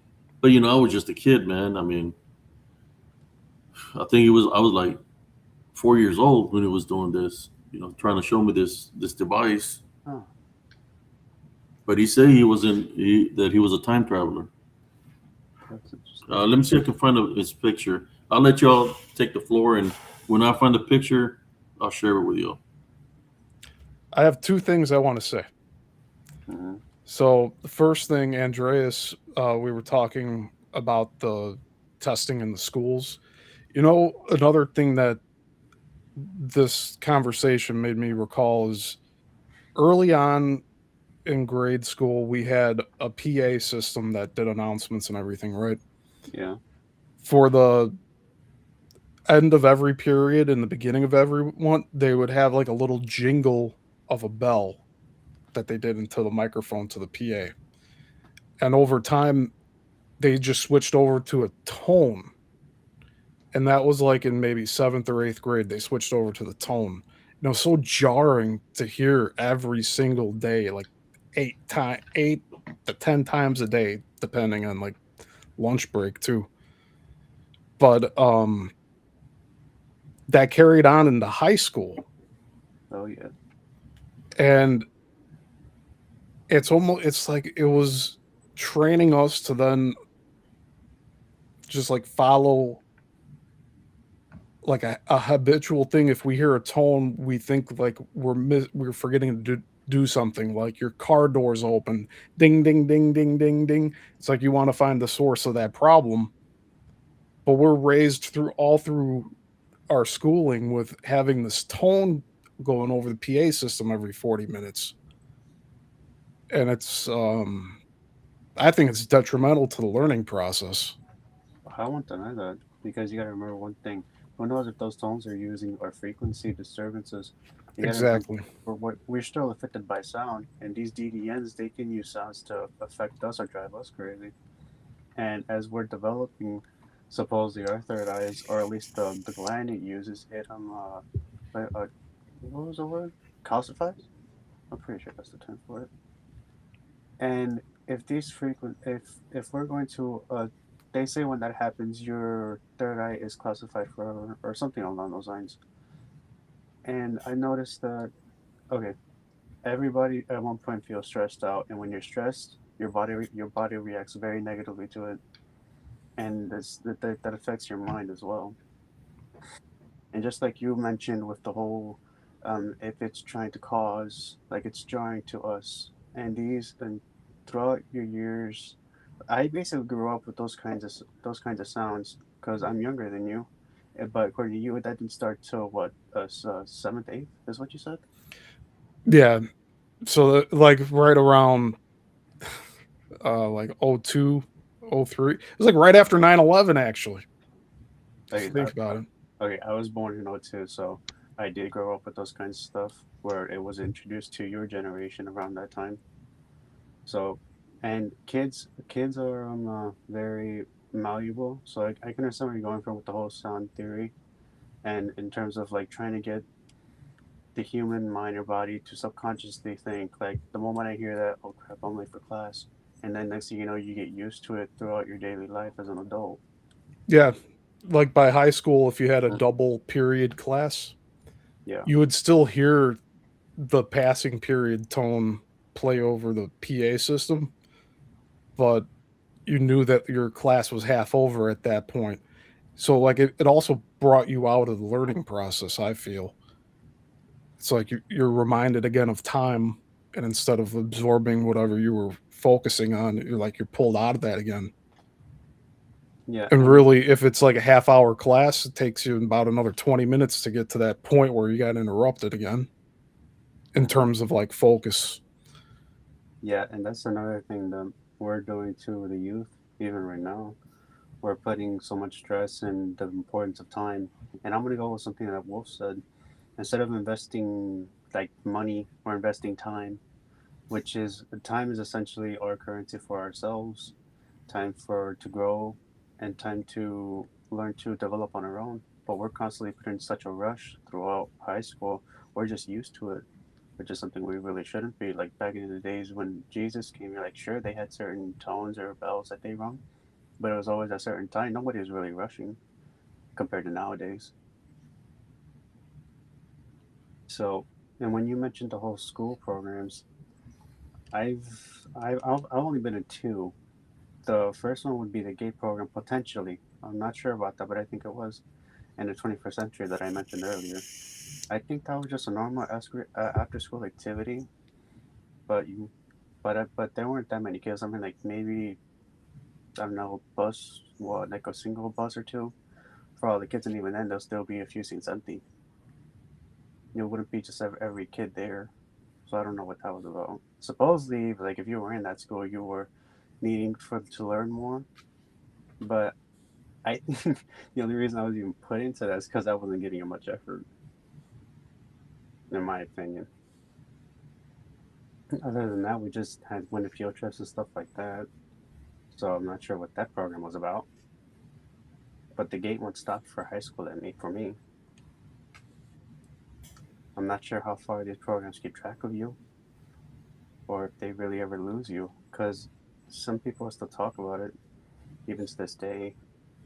And just like Abe was talking about, maybe you even get blood drawn to see your Okay, when Abe talks about blood drawn, I'm thinking of like the whole Star Wars. You know how when they take blood from individuals, it measures your, I forgot what they're called, but it's basically the number that adds up to if you're allowed to use the Force or not. The That's the midichlorian. yeah Yeah. that's what I think about when they draw blood. So I'm thinking, is there something along those lines? Do we have something in our own bloodlines that allow? Oh, I think that is really close to the truth. By the way, yeah. That's what I'm wondering. And like, okay, we all know we're all, in a sense, a part of a bloodline, but the purer the blood, the more you're able to access is probably my guess. What if not spot on? And support, like I'm thinking like the Rothschilds, they want to keep their blood as close as they can because they want the wealth to stay in there in the family. So I don't know what they're looking for. Supposedly they're trying to use our blood to create something new, but if they want my blood, they already got plenty of it. Given I have to go to the hospital for certain things every once in a while, and I do need labs drawn, like Beyond does for her appointments. So who knows what they're doing? Yeah, but it's a bit of it's a thing because if you want to keep the bloodline pure, then you only have so much mating selection. So eventually, it almost turns to inbreeding. That's what I think. Yeah, that is another concern. So they're trying to find the next suitable candidate without tainting it too badly. And that's when you go into the whole, your life is set up from a certain age. They try to find the best person for you to, um, do it and have kids of their own. But the kids, unknown to your knowledge, will be brainwashed, for lack of a better term, which is gross. Yeah. Well, think But of all the books like we just learned over the past year that all the McGraw-Hill books were actually published and financed by Ghislaine Maxwell's father. hmm, And in turn, we had an entire catalog of books that we got every year that didn't have anything about the Bolsheviks and Russia or any key things that we should know about history, including like some of these people today, they're finding these old books about the buildings that were just found in the middle of nowhere in the West. These Capitol buildings that then they built cities around. It's just all dirt roads when they take a picture of it, like, oh, this is like the first picture of this building, and they all look the same. So like the history's all messed up, and we got brainwashed going through schooling, and it sucks because even in high school, it was pushed heavily that like, oh, you should go to college so that you have a better chance of finding a job. Bullshit that was. oh yeah, yeah, it P- was. you know how much bullshit that was? I went up to Wisconsin to Green Bay to interview for a photographer position at a company that was doing school portrait photography and sporting events. And the people interviewing me did not have any photography experience getting their managerial roles, and they wanted to hire me on as a new recruit with no experience, even though I had my resume of going to like through high school with photography classes and then also taking additional photography classes in college. None of that mattered. It sucks. I'm like, what the fuck did I do with all my time doing it? It's a good thing I didn't just like soak in everything the teachers were saying, because I'm like, a lot of these teachers are just spouting lies. But I can't believe this bullshit. I'll just get some of these classes. I just did C's across the board because I didn't give a shit. And I've read that a lot of other people have done the same. Like, if you're not interested in the material, then you're not going to put maximum effort into it.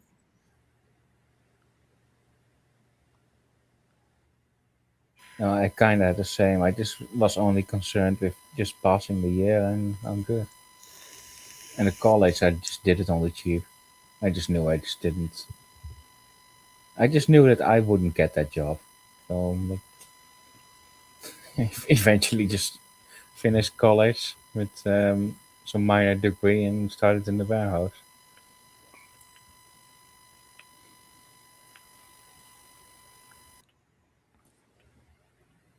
Yeah, I guess I'll advocate right now. If anybody's thinking about going to college, don't go. Save your money. Go buy the books yourself and read them, and like you'll learn a lot. Go watch a YouTube video on whatever you're looking Also, for. these book prices, they really not justified. Or college prices. I mean, especially US. But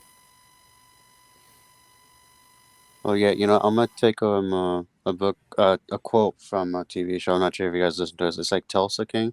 All college really does is that it shows that you're willing to come up in attendance at the same time every day, like a freaking robot. Like I gotta agree with it. Not to mention you're also wasting your time and money when you're gonna be doing other shit that's better for you. Yeah, I see someone in the comments here. Tiger Uppercut said, I don't know, man. I got a degree in STEM for medical, and it changed my life for the better. That's good, man. Yeah. Okay. Oh, sorry. Go ahead. No, that's all right. I was just going to mention that I went for fine arts. Like, I was really taking a risk going out and doing like higher education, so to speak, for that. But I mean, I did learn stuff about the industry, and I don't want to be in Hollywood, so I kind of shot myself in the foot with that. I'm like, I'm not going to LA. I'm not going to look for work out there. I could look for work here in Chicago. It worked great until COVID. And like, it's still not recovered back to what it was. I don't think it ever will.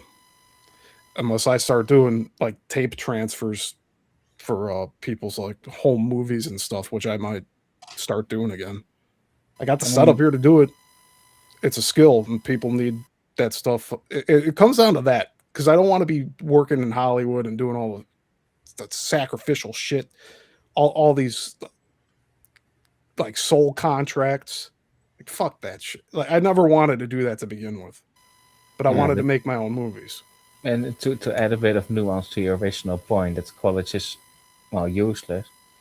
I mean, it's like Tiger said, the art jobs that really do need a study. Like, you want to go STEM or you want to be a doctor, and then in that case, I would say, yeah, definitely go study. But I was aiming to become a bookkeeper, or so. So yeah, it's a bit. I would say for the most part, most jobs, when it comes down to the real workplace reality, it's my degree was basically useless. What was your degree? I did a degree in bookkeeping, which is like low level accountancy. I just didn't know what I wanted to do, and I figured I was good with maths, so Hmm. I just did bookkeeping because why not? Yeah, if that's what you were interested in, it's no problem here. Yeah, I wasn't actually even interested. I was just good with numbers.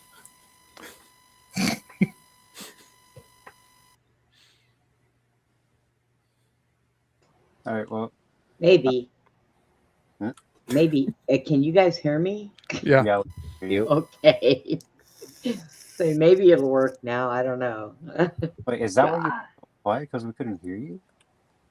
No, I muted because my phone keeps going off because the boyfriend apparently woke up and he's like, "Hey, what are you doing?" So, but um, yeah, no, my computer, like my internet, keeps freezing me up and popping me off of everything. And sometimes I have to do a reset and go reset the thing. But I went today. I've got new boxes, so I was hoping that that would clear up the problem. At least it's not throwing me off. It'll just freeze up for a minute and then it start working again. I don't know what's going on. It it's aggravating. It's been going on for 2 days. I every time I get in my Discord, I can't. I'll be in there talking to people, and then all of a sudden, I'll just freeze up, and I have to reset everything. So it's terrible. But I do like the conversation about school and college because you guys are absolutely spot on. Absolutely. And medical, I will say, is one of the things that even though they teach them different than what they should, they at least put them in a right direction to be able to save people and all that stuff. So, medical is one thing that's absolutely needed, so they can't butcher that too bad. They just make them lie to us about pharmaceuticals. That's about it.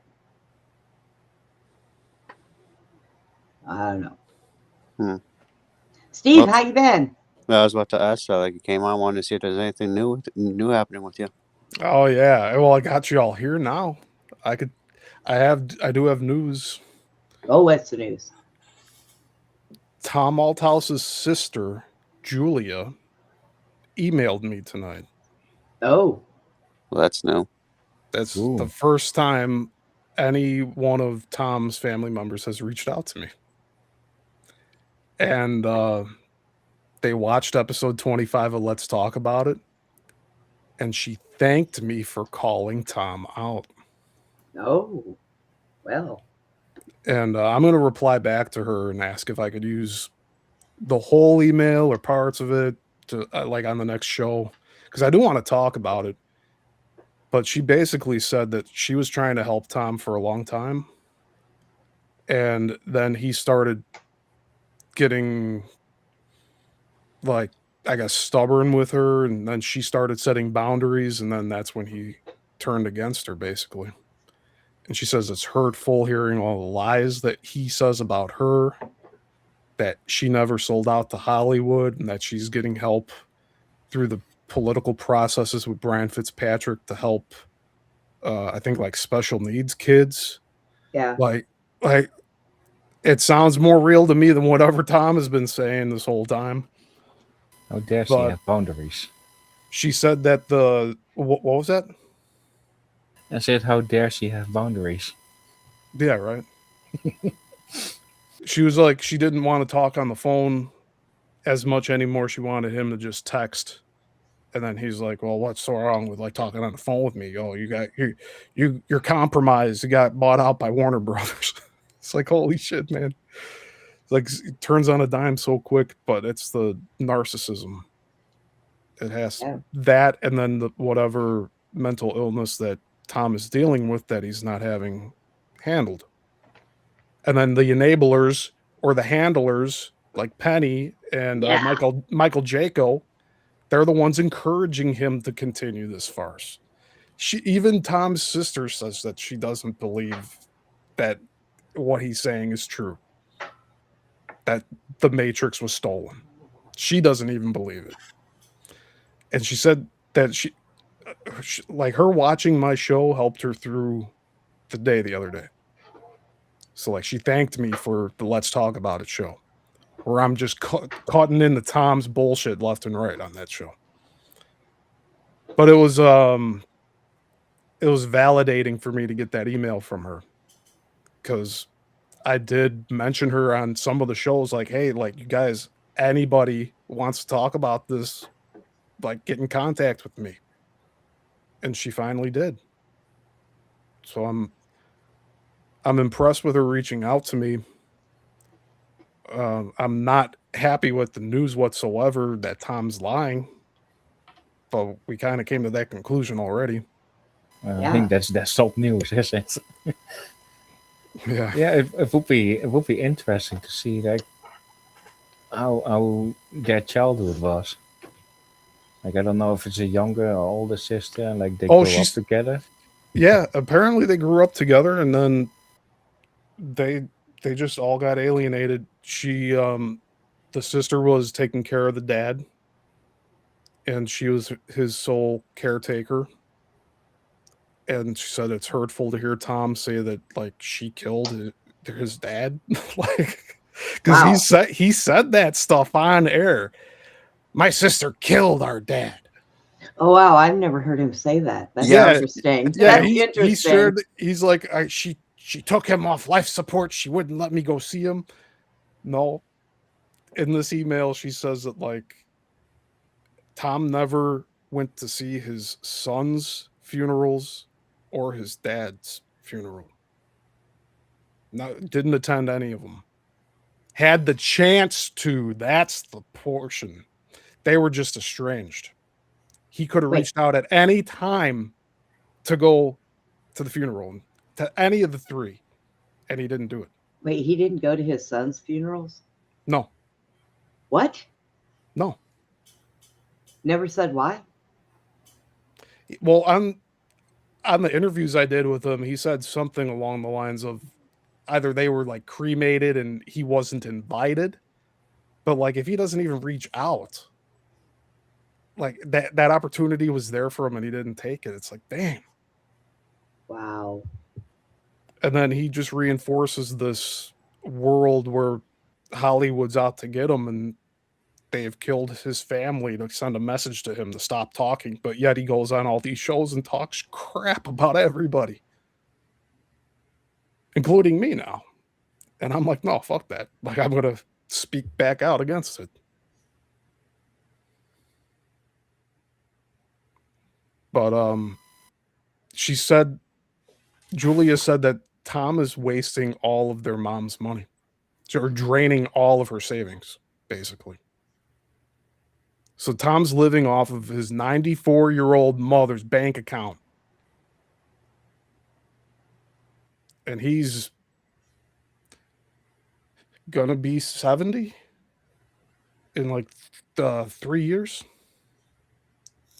So he's 67 right now. Does that sound about right? Okay, to catch up the people in the chat, Tom Althouse is this guy that is going around online claiming to be the original author of The Matrix. And it piqued my attention because the Matrix trilogy was a big influence on my filmmaking career. And I have heard of Sophia Stewart, this other lady that claimed that she originally wrote what became The Matrix and Terminator. That's been proven false.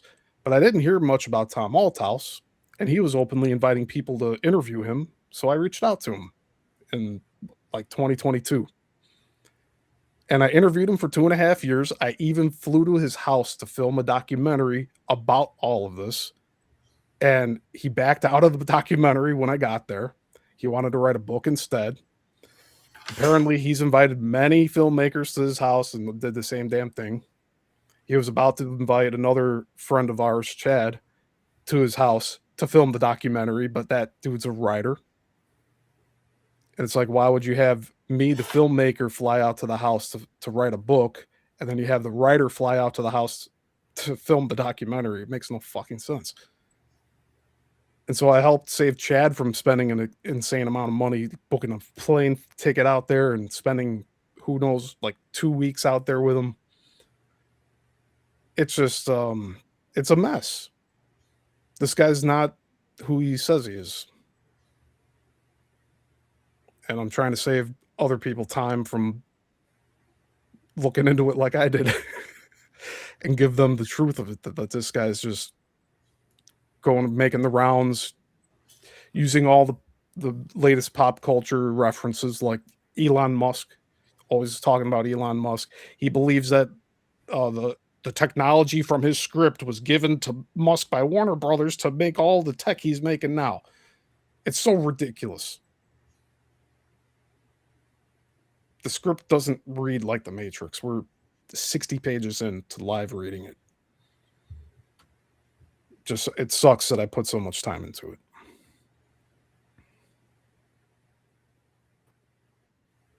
Yeah, these scripts really do not align at all.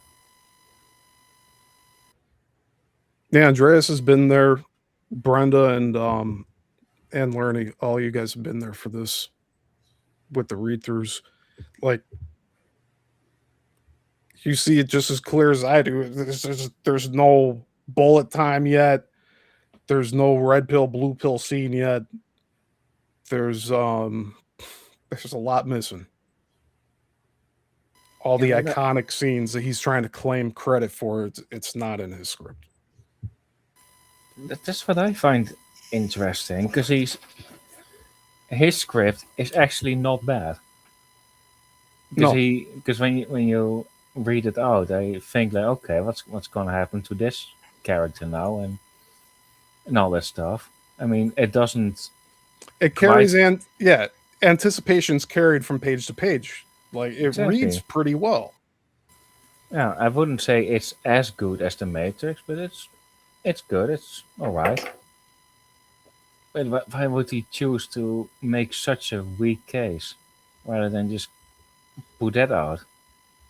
Yeah, the movie probably won't be as big as The Matrix. I mean, almost no movie at all is, but it would actually work as a standalone.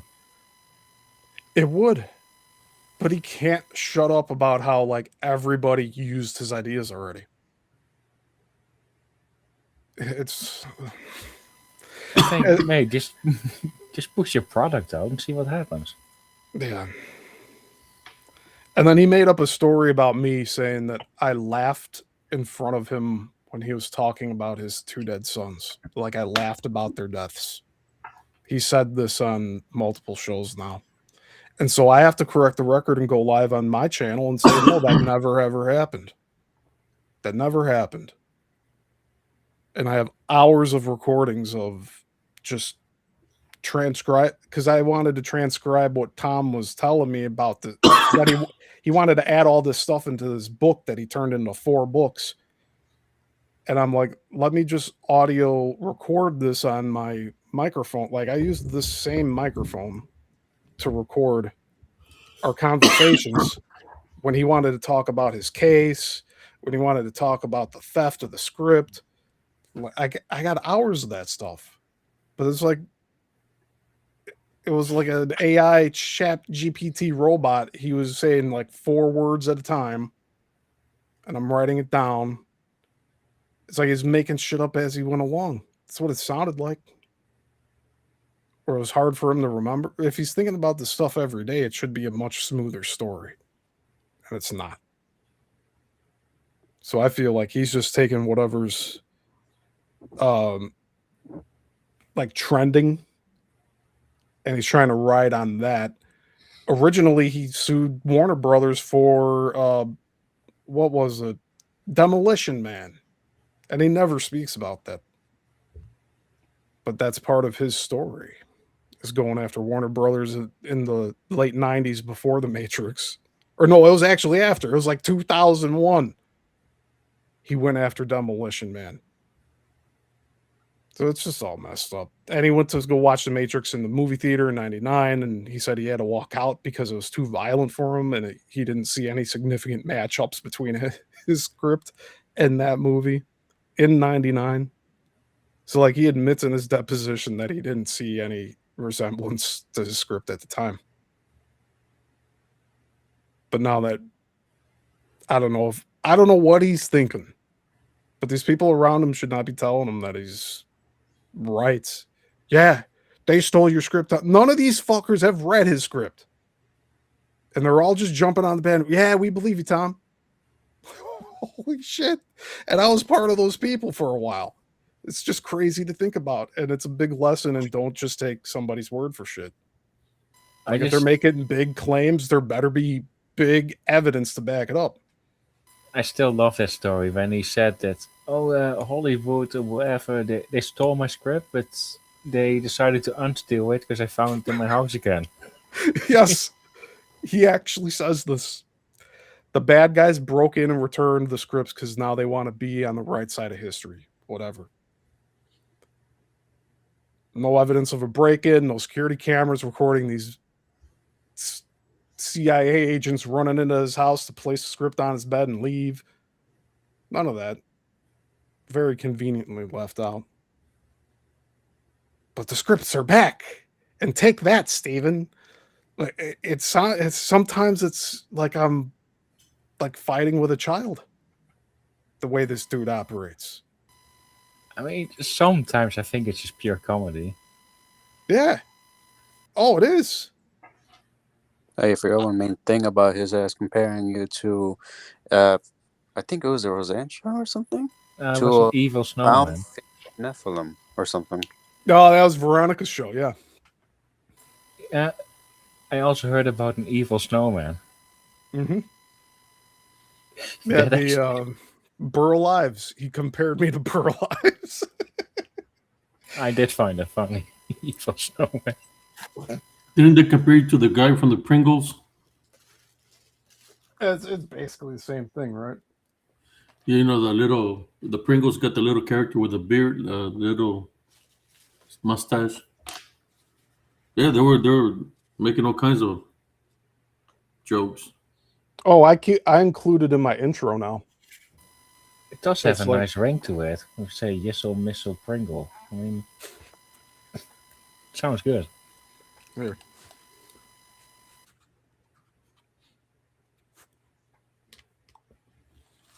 It's my 1920s hat. Do you want to build a snowman?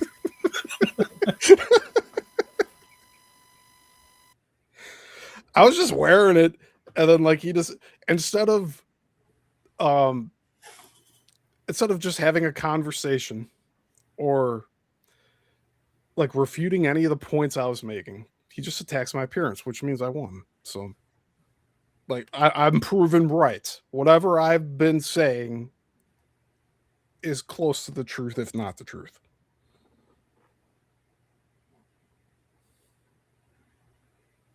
So yeah. The things that are meant to hurt me, I take as a shield and I use it against them, right? So it's in my intro for every of the Let's Talk shows now. Like I just show him contradicting himself left and right. I have timestamps. I have like the YouTube channels that they were from, like the clips. It's I'm doing it because no one else is. That's another thing. Like I even go and I ask the Grok AI, I'm like, who else is like debunking Tom Althouse? And they're like, nobody, you. It's just you, Steve. I'm just like, damn, all right. I guess I'm leading the way, right? I'm just trying to help people not waste their time. Like this guy is not going to give you the answers that you want. He doesn't have a gotcha with the story at all.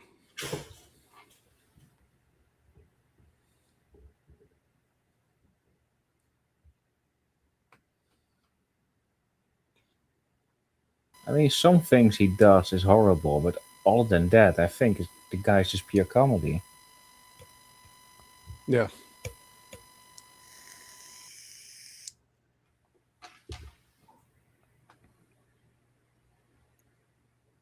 What's Steven I saying? just don't understand. Like he functions daily with this whole agenda, and it's all based on lies. And I think he knows it too. But sometimes he forgets. He just straight up says, "Yes, I'm the author of the Matrix." What? No, you're Yeah, not. But maybe that's the sunken cost thing. Yeah, I do. Yeah, I do think he's like figuring that he might as well continue what he's doing because it's kind of working for. I don't know how it's working for him now. with me making a bunch of anti-content about him. No, but a true narcissist will never admit that they're wrong. They will just double down however many times. Yeah. Even at the even if it's how do I say this? Even if at some point they just completely lose touch with reality, they keep on going. They can never admit wrong.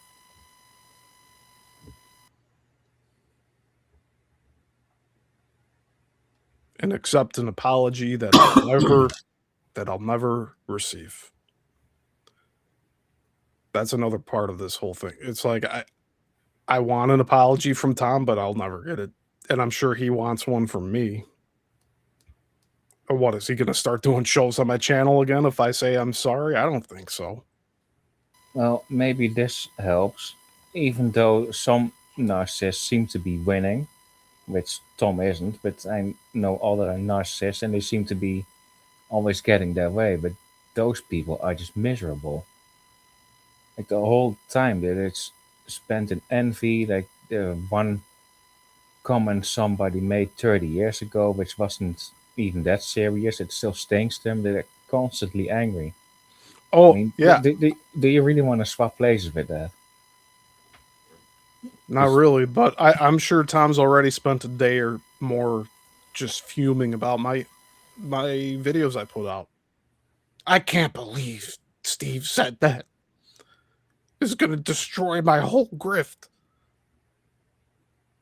It's like, Just if you imagine how miserable someone's life is, I mean, can you still be mad at someone after that? Like,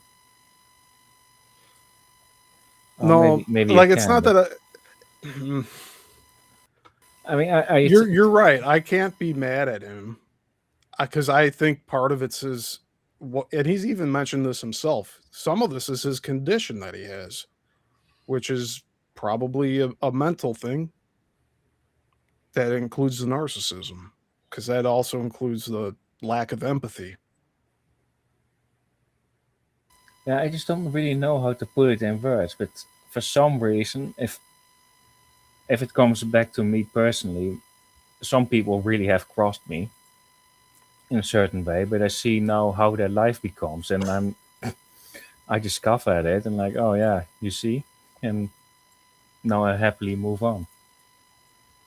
I'm not saying you should move on or anything, but it certainly did help me that that quality of life isn't all that it could be.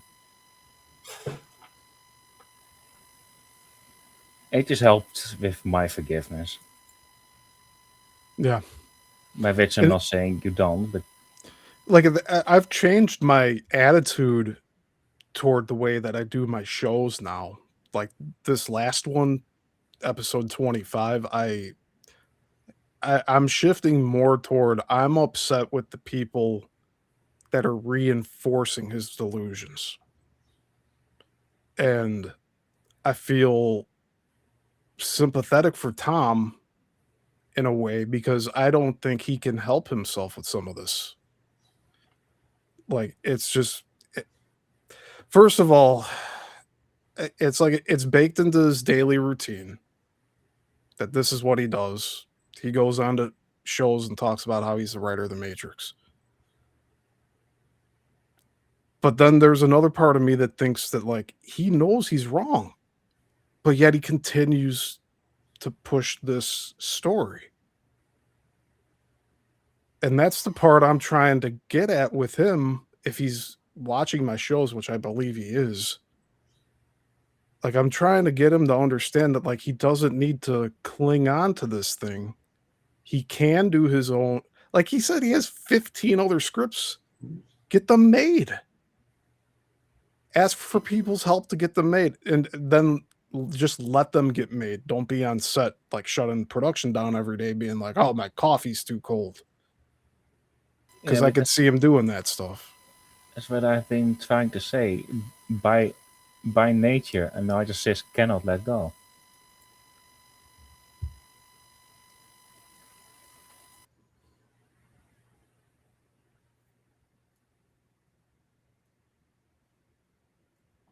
I mean, I'm not gonna pretend like I know everything, but I do know some things that's about these matters. Because I've researched the topic a bit because I thought people in my life were.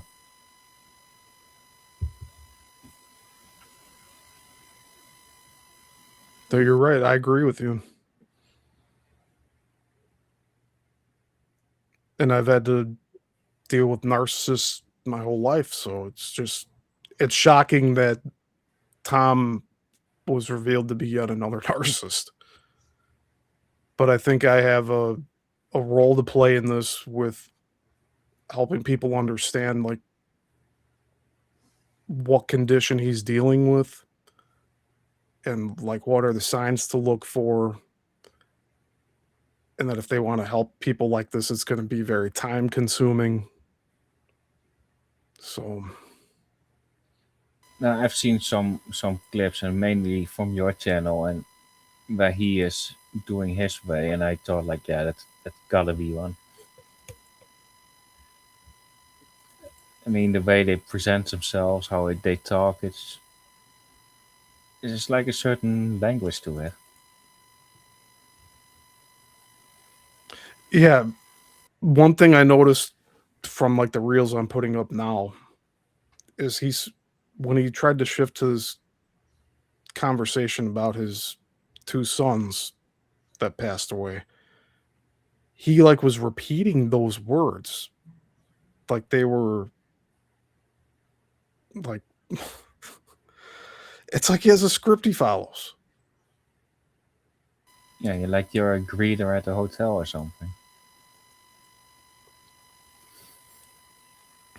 Or you do the same sales talk. Now, what I've noticed about his story with the sons, it's always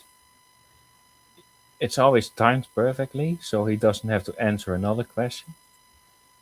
But at the same time, if the people want to go a bit more in depth about it, he goes away from that again. So it's purely emotional leverage. Mm-hmm.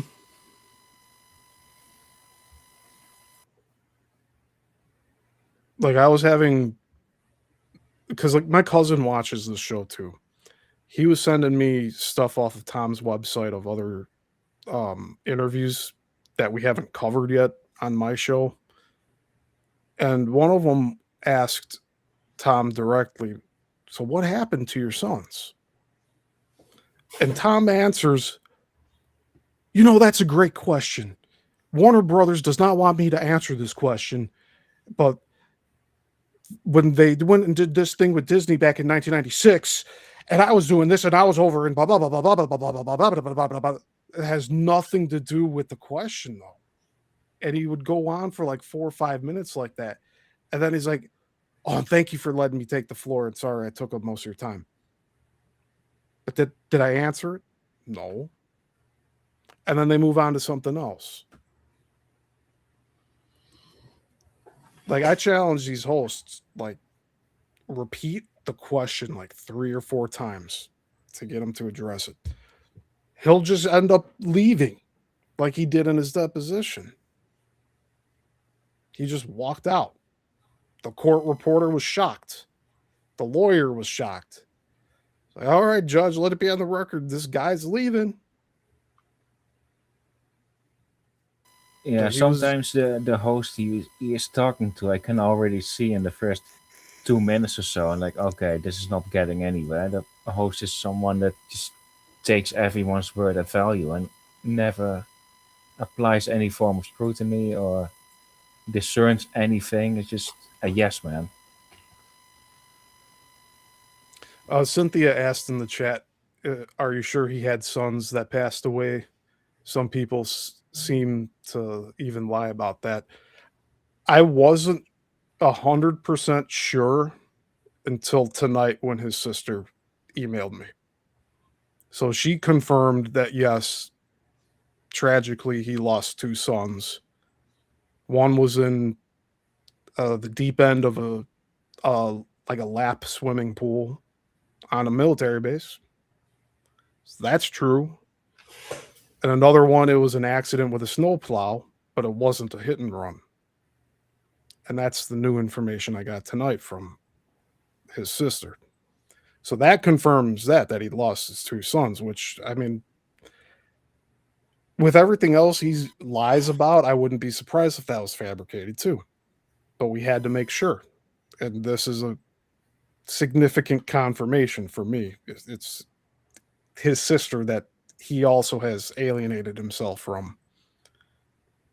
And that she says she just watched the latest show of mine. And that she's thanked me for it. Oh, Abe, Brenda's asking for a link. Yeah, that the sister thanked you for it, and that makes sense too, because you don't know how deep the wound goes. She grew up with the guy. I mean, imagine that.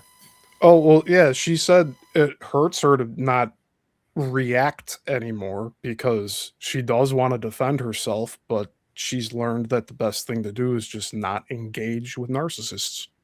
And that's actually the best answer that you can have for narcissists. There's just no answer. It's in their nature. They cannot give up. They cannot let go. It's just all inability. What we call persistence is for them first nature. They don't know anything else. If you want to know about narcissism, there's a YouTube channel called Dr. Ramani, and she knows all about the ins and outs. I've watched a lot of these videos. They're very interesting. I'll take a note to check that out.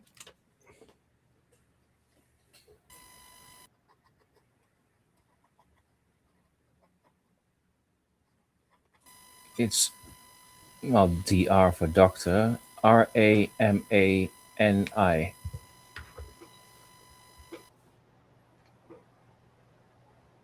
gonna try this again. Who let the cat back in? It's freezing in my house. I had to put my Udi on. I'm so cold. Maybe it has better signal. Huh? Maybe you have better signal with that I hope so. God. antenna. Supposed to wrap foil around that. I'm gonna wrap something around it. It's probably gonna be my fist, but you know. Yeah, I had to put my Udi on. I bought this thing because I seen somebody in the UK that used to stream that wore them. And I was like, God, that looks comfortable. And it's like an oversized blanket and it's got arms and the hood. And then it's got pockets on the side, but it also has a pouch in the front for your hands. And it's so comfortable. And I warm up in it because lately I've been really cold. And Abe, they changed my treatment from Wednesday, from tomorrow until the 1st. They're going to try something different. Instead of just straight running the chemo, apparently they have pills that are better with less side effects. So I'm going to go. Good. Yeah. So we're going to talk about it. And then we have to set up for my surgery for them to remove the tumor and then put that thing in the stimulator in my back. So, yay, me. Fun times. So, but yeah, Tom Althouse is a liar. Absolutely. Yes, he Crazy is. shit. I wonder if the same thing goes for that woman that said that she wrote The Matrix. Why Yeah. is everybody claiming Sophia they wrote Stewart. Yeah, why is everybody writing to make it? Hey, Steve, I have a wait, look. I have this little thing, and I wrote The Matrix. All those are your notes, huh? Yeah, that's my notes. Hold them up just enough so it's still illegible. Right. Hold it up for half a second. Silly, ridiculous, absolutely ridiculous. And I didn't know him from Adam. It wasn't me that put him on my show. It was Penny. Yeah. Penny put him on there. Penny's like, oh, you'll like this. He wrote The Matrix and Hollywood stole this thing from him. I'm like, oh, well, that sucks. Kind of sounds like something Hollywood would do. It does. It absolutely does. Yeah. Brenda, So, question. yes. Blow and asked a question on why you're getting chemotherapy. I think he missed it. The reason why. A year ago, I had a tumor on the inside of my bladder that is attached. And I went back to the doctor to get a check again, and it was the size of a quarter. Now it's the size of a golf ball. It hit a stage 3, so now they want to do some chemo before and then take it out and then do chemo after. But they think they can just put me on these pills for a while, then schedule my surgery, then take it out, and then I'll stay on them for a little bit longer before I can get off of it, depending on how my blood work comes out. So, yeah. And when they remove it, they have to take a portion of my bladder. So they're putting a stimulator in my lower back underneath my skin and running it through my kidney into my bladder so that it stimulates me to pee more often so that it doesn't fill up because of, they have to, I don't know how they're going to do it. They put stitches in it. I don't know. But we're going to talk about that on the 1st. So, yeah. Well, I hope it all turns out well for you. Well, I have fought my way through a lot of things, and this isn't going to get me down either. I'll fight through it just like I do everything else. So, it's the way it works. I think that my life would be boring if I didn't have to keep fighting. I mean, come on. I would probably be very bored. So, yeah. Yeah, Law is mentioning something about weed oil, apparently, and he's also advising against the whole surgery chemo. No idea what that's about. I was very opposed to it. I don't want to do it.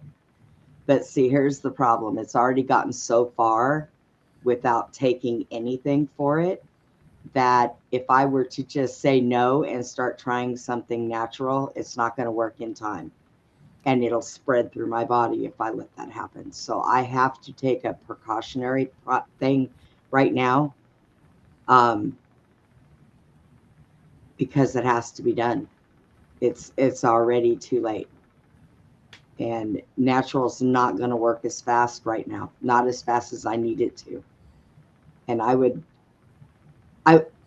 mean, trust me, when they told me about it and they said something about the chemo, I was like, no. And the doctor said, wait, what? I said, no. I think that makes you go through this stuff faster and you are, you're sicker, and I don't want to do that. So they did do some checking, and they sent me a thing for these pills that they've been using, and they've been really successful. And the side effects are not as bad. I may get a little upset stomach and not really want to eat too much, but I have been like that anyways now. I went to the doctor and they weighed me, and the last time I was weighed was 5 months ago. I weighed 210. Now I'm at 179. So, and I'm not hardly eating. Very little. And I've been living off of cucumbers, avocados, and cherry tomatoes. That's what I've been living off of. I'm surprised you take cherry pie. Cherry pie is good. No, I haven't been eating anything sweet. Now, I hadn't drank soda in many years, probably about 15 years. And the other day I had a craving. I wanted a 0 sugar A&W root beer, and I had one. And that's the first one I've had in 15 years, so I really don't think I'd be criticized for just that one. So, but yeah. I quit smoking cigarettes 2 years ago. It's been almost 2 years now. Almost. Yeah, almost 2 years now. My lungs are clear. They diagnosed me with COPD until I put those cigarettes down. And now I go in there and they're like, I don't know what happened, but your lungs are clear. You breathe better. Everything's fine. I'm like, yeah. That's such a blessing, the vape, because that helped you get off of cigarettes. It helped my mom get off of cigarettes. She's been vaping for 15 years. No problems. Yep. And That's I have long no term enough for me to know. I have no mucus in my lungs at all. I take deeper breaths. My oxygen stats are higher than they've been in years. So I That's awesome. don't complain much on that. I had a friend who she got diagnosed. Her liver is bad, and basically she was handed a death sentence. So I went to my doctor and I said, "Hey, can you tell me how my liver is?" And he said, "If there's anything in your body that's A1, it's your liver." I said, "Okay." I have a friend that I want to donate some of my liver to. And what they do is they take it and they put it in a dish and they start growing it. Then they go and do the surgery on her and take her bad liver out and put that liver in, and then it'll grow more inside of her and regenerate. So we were all set for it, and then her doctor came and said she can't do it. Her blood type won't allow it. And I was like, oh, gotta be kidding me. So I tried really hard. I felt so bad. So now we're trying to find her either somebody that can be a universal donor or somebody with her blood type. So,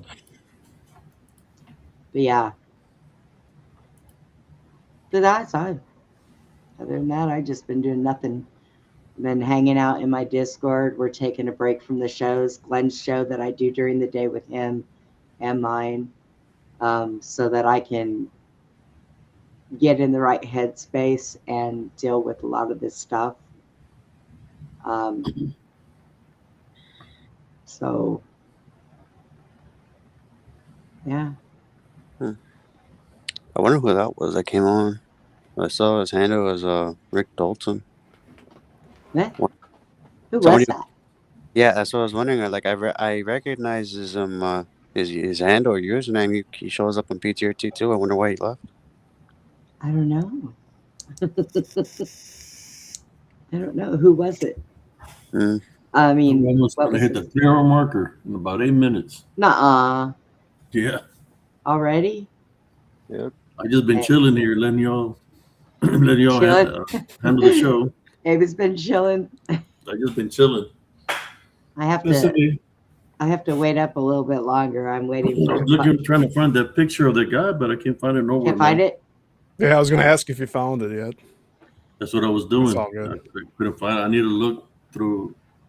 I think somebody had posted it in my timeline on Facebook, and I recognized the guy. I just looked at myself and I realized I have to with my go look at my timeline, see if I can find it. But man, no cigar. I just looked up at myself, and with my cat ears on my headset and my little bear ears, I look like a freaking goat. What the heck? What happened? Oh, Brenda, no. I need to tuck my ears. Wait, hang on. I want to tuck my ears. Give me a Got minute. 4 years now. Give me a minute. Wait a minute. Wait. Tuck it. I'm getting a new headset. I need to get wire. My boyfriend's sending me a pair of wireless headsets because my new chair that I have, it's got the 4 wheels in the back and then the big ones in the medium, and I keep running over my wire and getting it wrapped in there. And then I have to fight to get it out. So yeah, he's like, you need wireless. I know you don't like them, but you need wireless because, you know, you're going to rip your stuff all out. And I'm like, yeah, I know. So I'm going to get some new ones. It's okay. I guess I'll try the wireless. My head starts buzzing. I'm going to take them off, but I'll try the wireless. I'm too keen. So, Abe, how was your weekend? Oh, it was good. Good. Just did a lot of lives. 4 That's hours, right. 3 hours, 3 hours, and we're going for another 3 hours. That's right. You were. I mean, yesterday was. I'm thinking Monday. it was 3 hours. I can't remember. I don't know. But Yeah, I'm just doing this live here tonight, and then tomorrow we got I think Orville Wednesday. But we're just gonna hit the 3 hour marker right now. I take it you're ready to go to bed. Yeah, I'm thinking, yeah, we'll just relax, But I've been relaxing all through the show. I've been letting y'all do all the talking. Yeah. So that isn't that what I think that is what open mics for, so that you can Yeah, kick back and relax and listen to us all that's sit what and I'm just doing. Just talk kick crap. back and relaxing. Yeah. I like it. But yeah, I've been going on Deval, for 3 hours now. Deval, thank you for joining the Discord. We have fun in there. We have movie nights, game nights. If you do video games, I have started playing videos again. I have got a wireless Xbox controller. So I get in there with the rest of the gamers and they're teaching me a lot of stuff. So it's What are you great. playing right now? I play Pow World and I've got two other ones on there. But the Pow World's the one I'm trying to pick up on. And I downloaded Steam and I have people on my Steam list and we all just Nice. play together. So yeah, Oh, that sounds have really fun. cool. we have fun. So I got something similar. I'm in a Discord as well, and there's one German guy, and when he gets frustrated, he curses in German, and that's something else. oh, it's funny. We play this game called Smash Carts, and everybody will yell at everybody else for blowing them up. Oh no, Brenda yells at herself because if I take off and I go to do a turn and I got stuck on the wall and I'm going, get off that wall, you dummy, and they're laughing at me because I make Is fun that of the myself. Smash Cards IO? I think so. And the IO game, yeah, I've played that one. Yeah. Yeah. When you I get challenge the you. boxes and you shoot at people or you hit them and spin them out and Yeah, crush them. that's fun. I'm gonna challenge you now. Yeah. Uh-oh. You're going to follow me to Smash Carts, are you? Exactly. I may shoot All a right. turtle or something like that, but other than that, Well, it happens. So, Yeah, Law in the chat says he lost his Steam login. That happened to me too once. but that's okay. I had another Discord and it was a big one. And somebody hacked it. Now, not only did they hack it, I lost everybody on my friends list, everybody that I followed. I'm not in. Andreas, do me a favor. The next time you talk to anybody from PRT, tell them to kick me out of their server because I can't join anybody else's server until I'm kicked out of it. So, Oh, but really? yeah, but they also hacked my Google account and I had to recover that, and that was a pain. So yeah. All right. I'll shoot him, Anthony, a message to see if he can do it. He's the technical guy Yeah. on the Just team. tell him to kick me from it, and then I'll next time they're on, I'll join into their Discord again so I can have it. But I was a member of 9 different Discords and I lost all of them.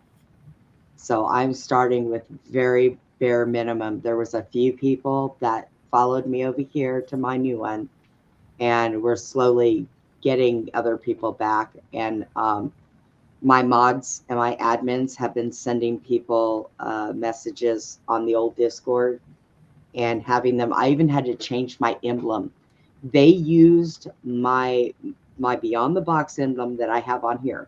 I had to change it in the Discord because they took that emblem and used it and tried going into other Discords under my name. And when those people knew I was locked out, that I was hacked, and they wouldn't let them in. So I even changed my emblem in Discord because yeah, it was pretty messed up. And I kept telling everybody, when you come over here, go over there and delete that one off of you because you don't want that on there. But we found out that the person that hacked it, it was a vendetta against me. So nobody else had to worry about getting hacked. It was me. They went after my boyfriend, knocked out one of his accounts. It was just something personal. But it's been hard to recover from it. So I had to work really hard. Do you have an idea of who it was? Yes, I do. Mm. Is it anyone Discord. we know? No, Okay. not anybody you guys would know. It's somebody I know, but yeah, I can they drop the took it PRT down. Discord link so you can join yourself and tell the people over there. Well, I'll wait until after they kick it. I can't join it until I'm kicked out of theirs first. That's the only way I can go back in it. I have to be kicked out. Then I can get the link and then I can go in. If I try to go in now, it won't accept it. So And you don't not using the same account, are you? I am not, but I am. I had Discord help me set it up. I am using the same email. We just had to change my passwords. So that email and my phone number is linked even to the old one. So if I try to go in there now, it won't allow me to because they've got a freeze on that after they help me set up the other Discord. So yeah, I have to wait. It's a waiting game. It's okay. So, but yeah, while I'm recovering and healing, I'm going to be in there playing games because, well, I can just, my new chair just, I push a button and it lays back and I can just lay back and play video games. So it's comfortable. No. That's Alright, interesting. I'll head out. I'm going to get going, I'm going to go too. Alrighty. Appreciate y'all jumping on here. Yeah. Hit the 3 hour marker. I'm sorry. Thanks for having us. I'm sorry that I just couldn't stay in here and my internet wanted to act stupid. Yeah, my man. That's why I left early yesterday. I only did an hour and a half because my internet booted me out. You know, And then I wonder, do you logged use out, and it was still on. I looked at my phone; it was still on. I'm like, "What the hell?" So I got back on there and just told everybody I was going to leave because it was acting up. It kept on acting up all night. Like even my TV. Yeah. I was watching a movie and it booted me out. It would pull me out like it booted me out every 30 minutes. Yeah. So something was happening with the internet. Yeah, mine was doing it too. So mine's been doing it for 2 days, but last night was really bad. So, but anyways, I wasn't feeling good earlier, but I'm feeling a little bit better. So yeah, I've been feeling like sick. I don't know what it is. Probably allergies or something. Maybe it might be a summer cold. Or being maybe zapped. a summer cold's I feel trying like to get you. my energy being drained. I haven't gone to investigate nowhere or anything like that. It's just I've been feeling well for about 2-3 days now. Yeah.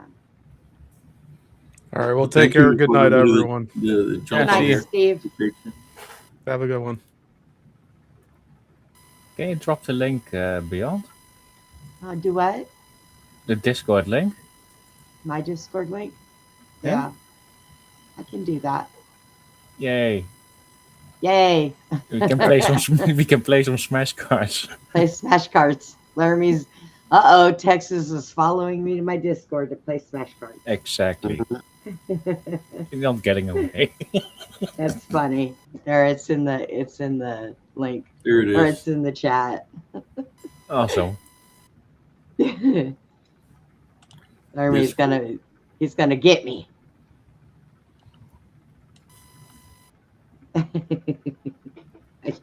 I yell at myself. It's funny, but I have other people that go in there and play too. So won't be by ourselves playing.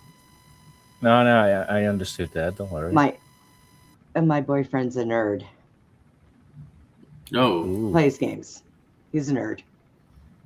Yeah, it's okay. So yeah, that's what we do. It's kind of fun. But anyways, all right, Abe. Well, you have a good night, and Andreas in Texas, you guys too. Yeah, you too. You too. Yes. God bless, and everybody in the chat. Have a good night. Make sure y'all hit the like button because that really counts.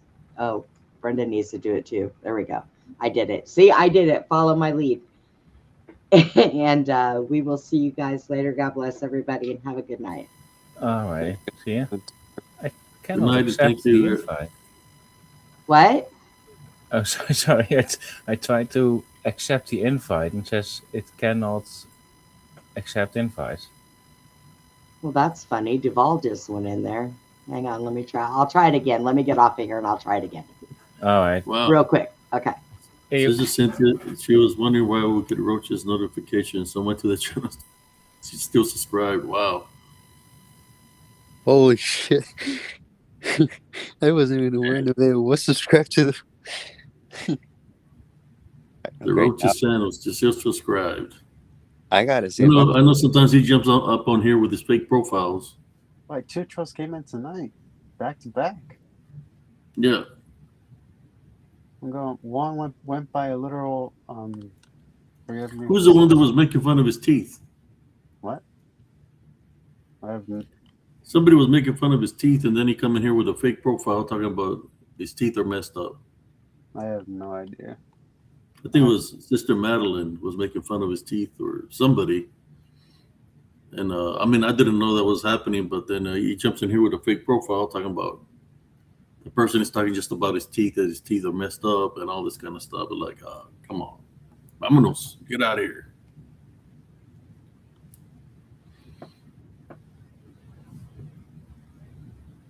Yeah. Thank you for letting me up, for letting me come on and No talk. problem, brother. Good night to both you and Learning. May the Heavenly Father watch over all of us all. And good night, guys. I'll be in the chat though until you log off. Dude. All right. yeah, have All a right. good one. Good to see you. Good night. Thank you all for jumping on.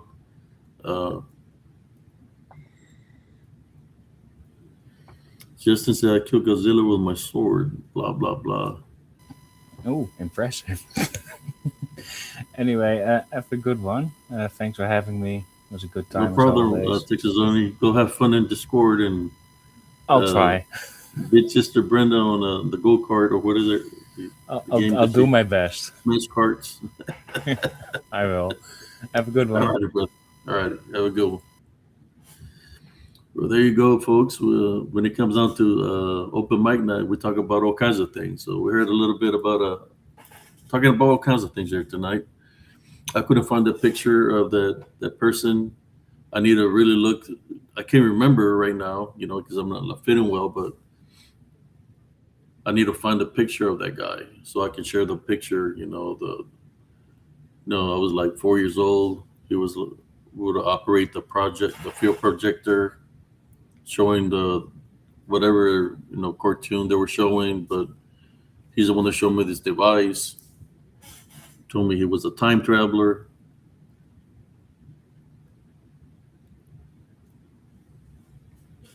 Which makes a lot of things that were happening in my hometown, but maybe he was just a smart guy. You don't know. I mean, but he told me he was a time traveler. He was a time traveler stuck here in our timeline. And when I find his picture, I'm gonna look for it, and when I find it, I'll share it with y'all. But this person was a very tall person. He could have been a basketball player because he was very tall, as far as I can remember. Well, I guess everything looks tall when you're a little kid, when you're 4 years old. But in saying that, I want to say thank you to everybody that was on here on the panel. I appreciate y'all. Let me see I can remember everybody's name. We had Mizzo, Andres, Texas Learning, Sister Brenda, my sister B was here for a little bit also, and to everybody that tunes in, I really appreciate you. I was debating, like I said, whether I was going to do one or not, but I still did it, even though I wasn't feeling well. Hopefully I feel better tomorrow for World War Wednesday. We'll talk about World Wednesday, Lycanthrope, Skinwalker, Shapeshifters tomorrow, if y'all want to tune in. Maybe I'll invite some guests over too tomorrow. Why not? I mean, till I feel better, maybe I'll just invite guests to talk about something dealing with that, right? Because, the more the merrier. Yeah, I've been wanting to go out there and investigate some more, but I'm not feeling well right now. And you know what? What's weird is, I know it's just the sun, the heat, the energy. I did see something weird, but I'll talk about it tomorrow. because I worked out early in the morning, like around 5 in the morning. I have to do the shows. I normally stay awake. I'll sleep during the day. Uh, I did see something, and I was like, man, what is that? I thought I seen somebody like a shadow standing by my vehicle. But then in the distance, I see a vehicle pass, but the shadow moved towards my house. So I prayed against the shadow. I could see it through the blinds. I could see it through the light. I said, okay, it's the shadow of the tree. But then many other cars passed by, and I did not see the shadow no more. So I just, got to stay prayed up, brothers and sisters. Keep me in your prayers, and as I keep you all in the prayers. Matter of fact, let's pray right now. Heavenly Father, at this time, I'd like to pray for all the members of Spiritual Encrypted Encounters. As we place heavenly spiritual crosses on us from head to toes, on our doorways and the windows.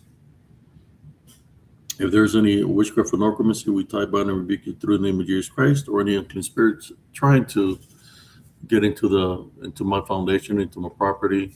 You're not welcome here. We take authority over you in the name of Jesus Christ. We'd like to pray for Sister Brenda, for her to heal from her illness. I'd like to pray for anybody that's going through something, that's sick in the hospital. If there's any unclean spirits or negative attackers that's making them ill, we tie, bind, and rebuke it in the name of Jesus Christ. Leave that vessel alone. You're not allowed to affect anybody. Just we pray in your heavenly name, Heavenly Father. At the same time, protect our animals or pets for them to be safe.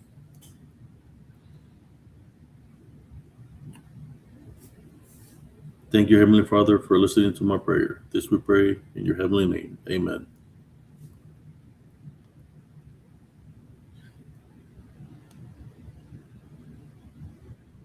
Thank you, brothers and sisters. Everybody have a blessed evening. Love, light, and blessings to you, your families. Maintain your heavenly love foundation. Even though you might feel sluggish or feel like something ain't right, continue to move. Continue to stay active, And that's what I've been doing. Even though I've been feeling a certain way, I'm still active. I still get my workouts done, get it out of the way. I might sleep all day because I'm not feeling well, but I'm staying active. You got to continue to push on forward. When I was looking for the picture, I was seeing a lot of my friends that are deceased now, that died throughout the years. As I was scrolling down this page where I thought the picture was of the gentleman, I've seen a lot of my friends that passed away throughout the years. And which may they rest in peace. But yes, we got to maintain our heavenly love foundation, brothers and sisters. So we have to forgive. Let bygones be bygones, and just keep on moving forward in a positive way.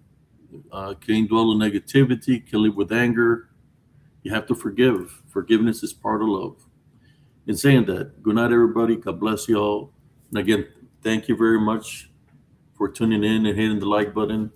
You can leave a comment if anybody's got a question or they're going through something spiritually. You're more than welcome to contact me through Messenger and tell me what you're going through. I'm here to help. In saying that, this is Brother Apsias, Sarncias, signing off from Spiritual and DDN Encounters. Good night, everybody, and good morning. Peace out.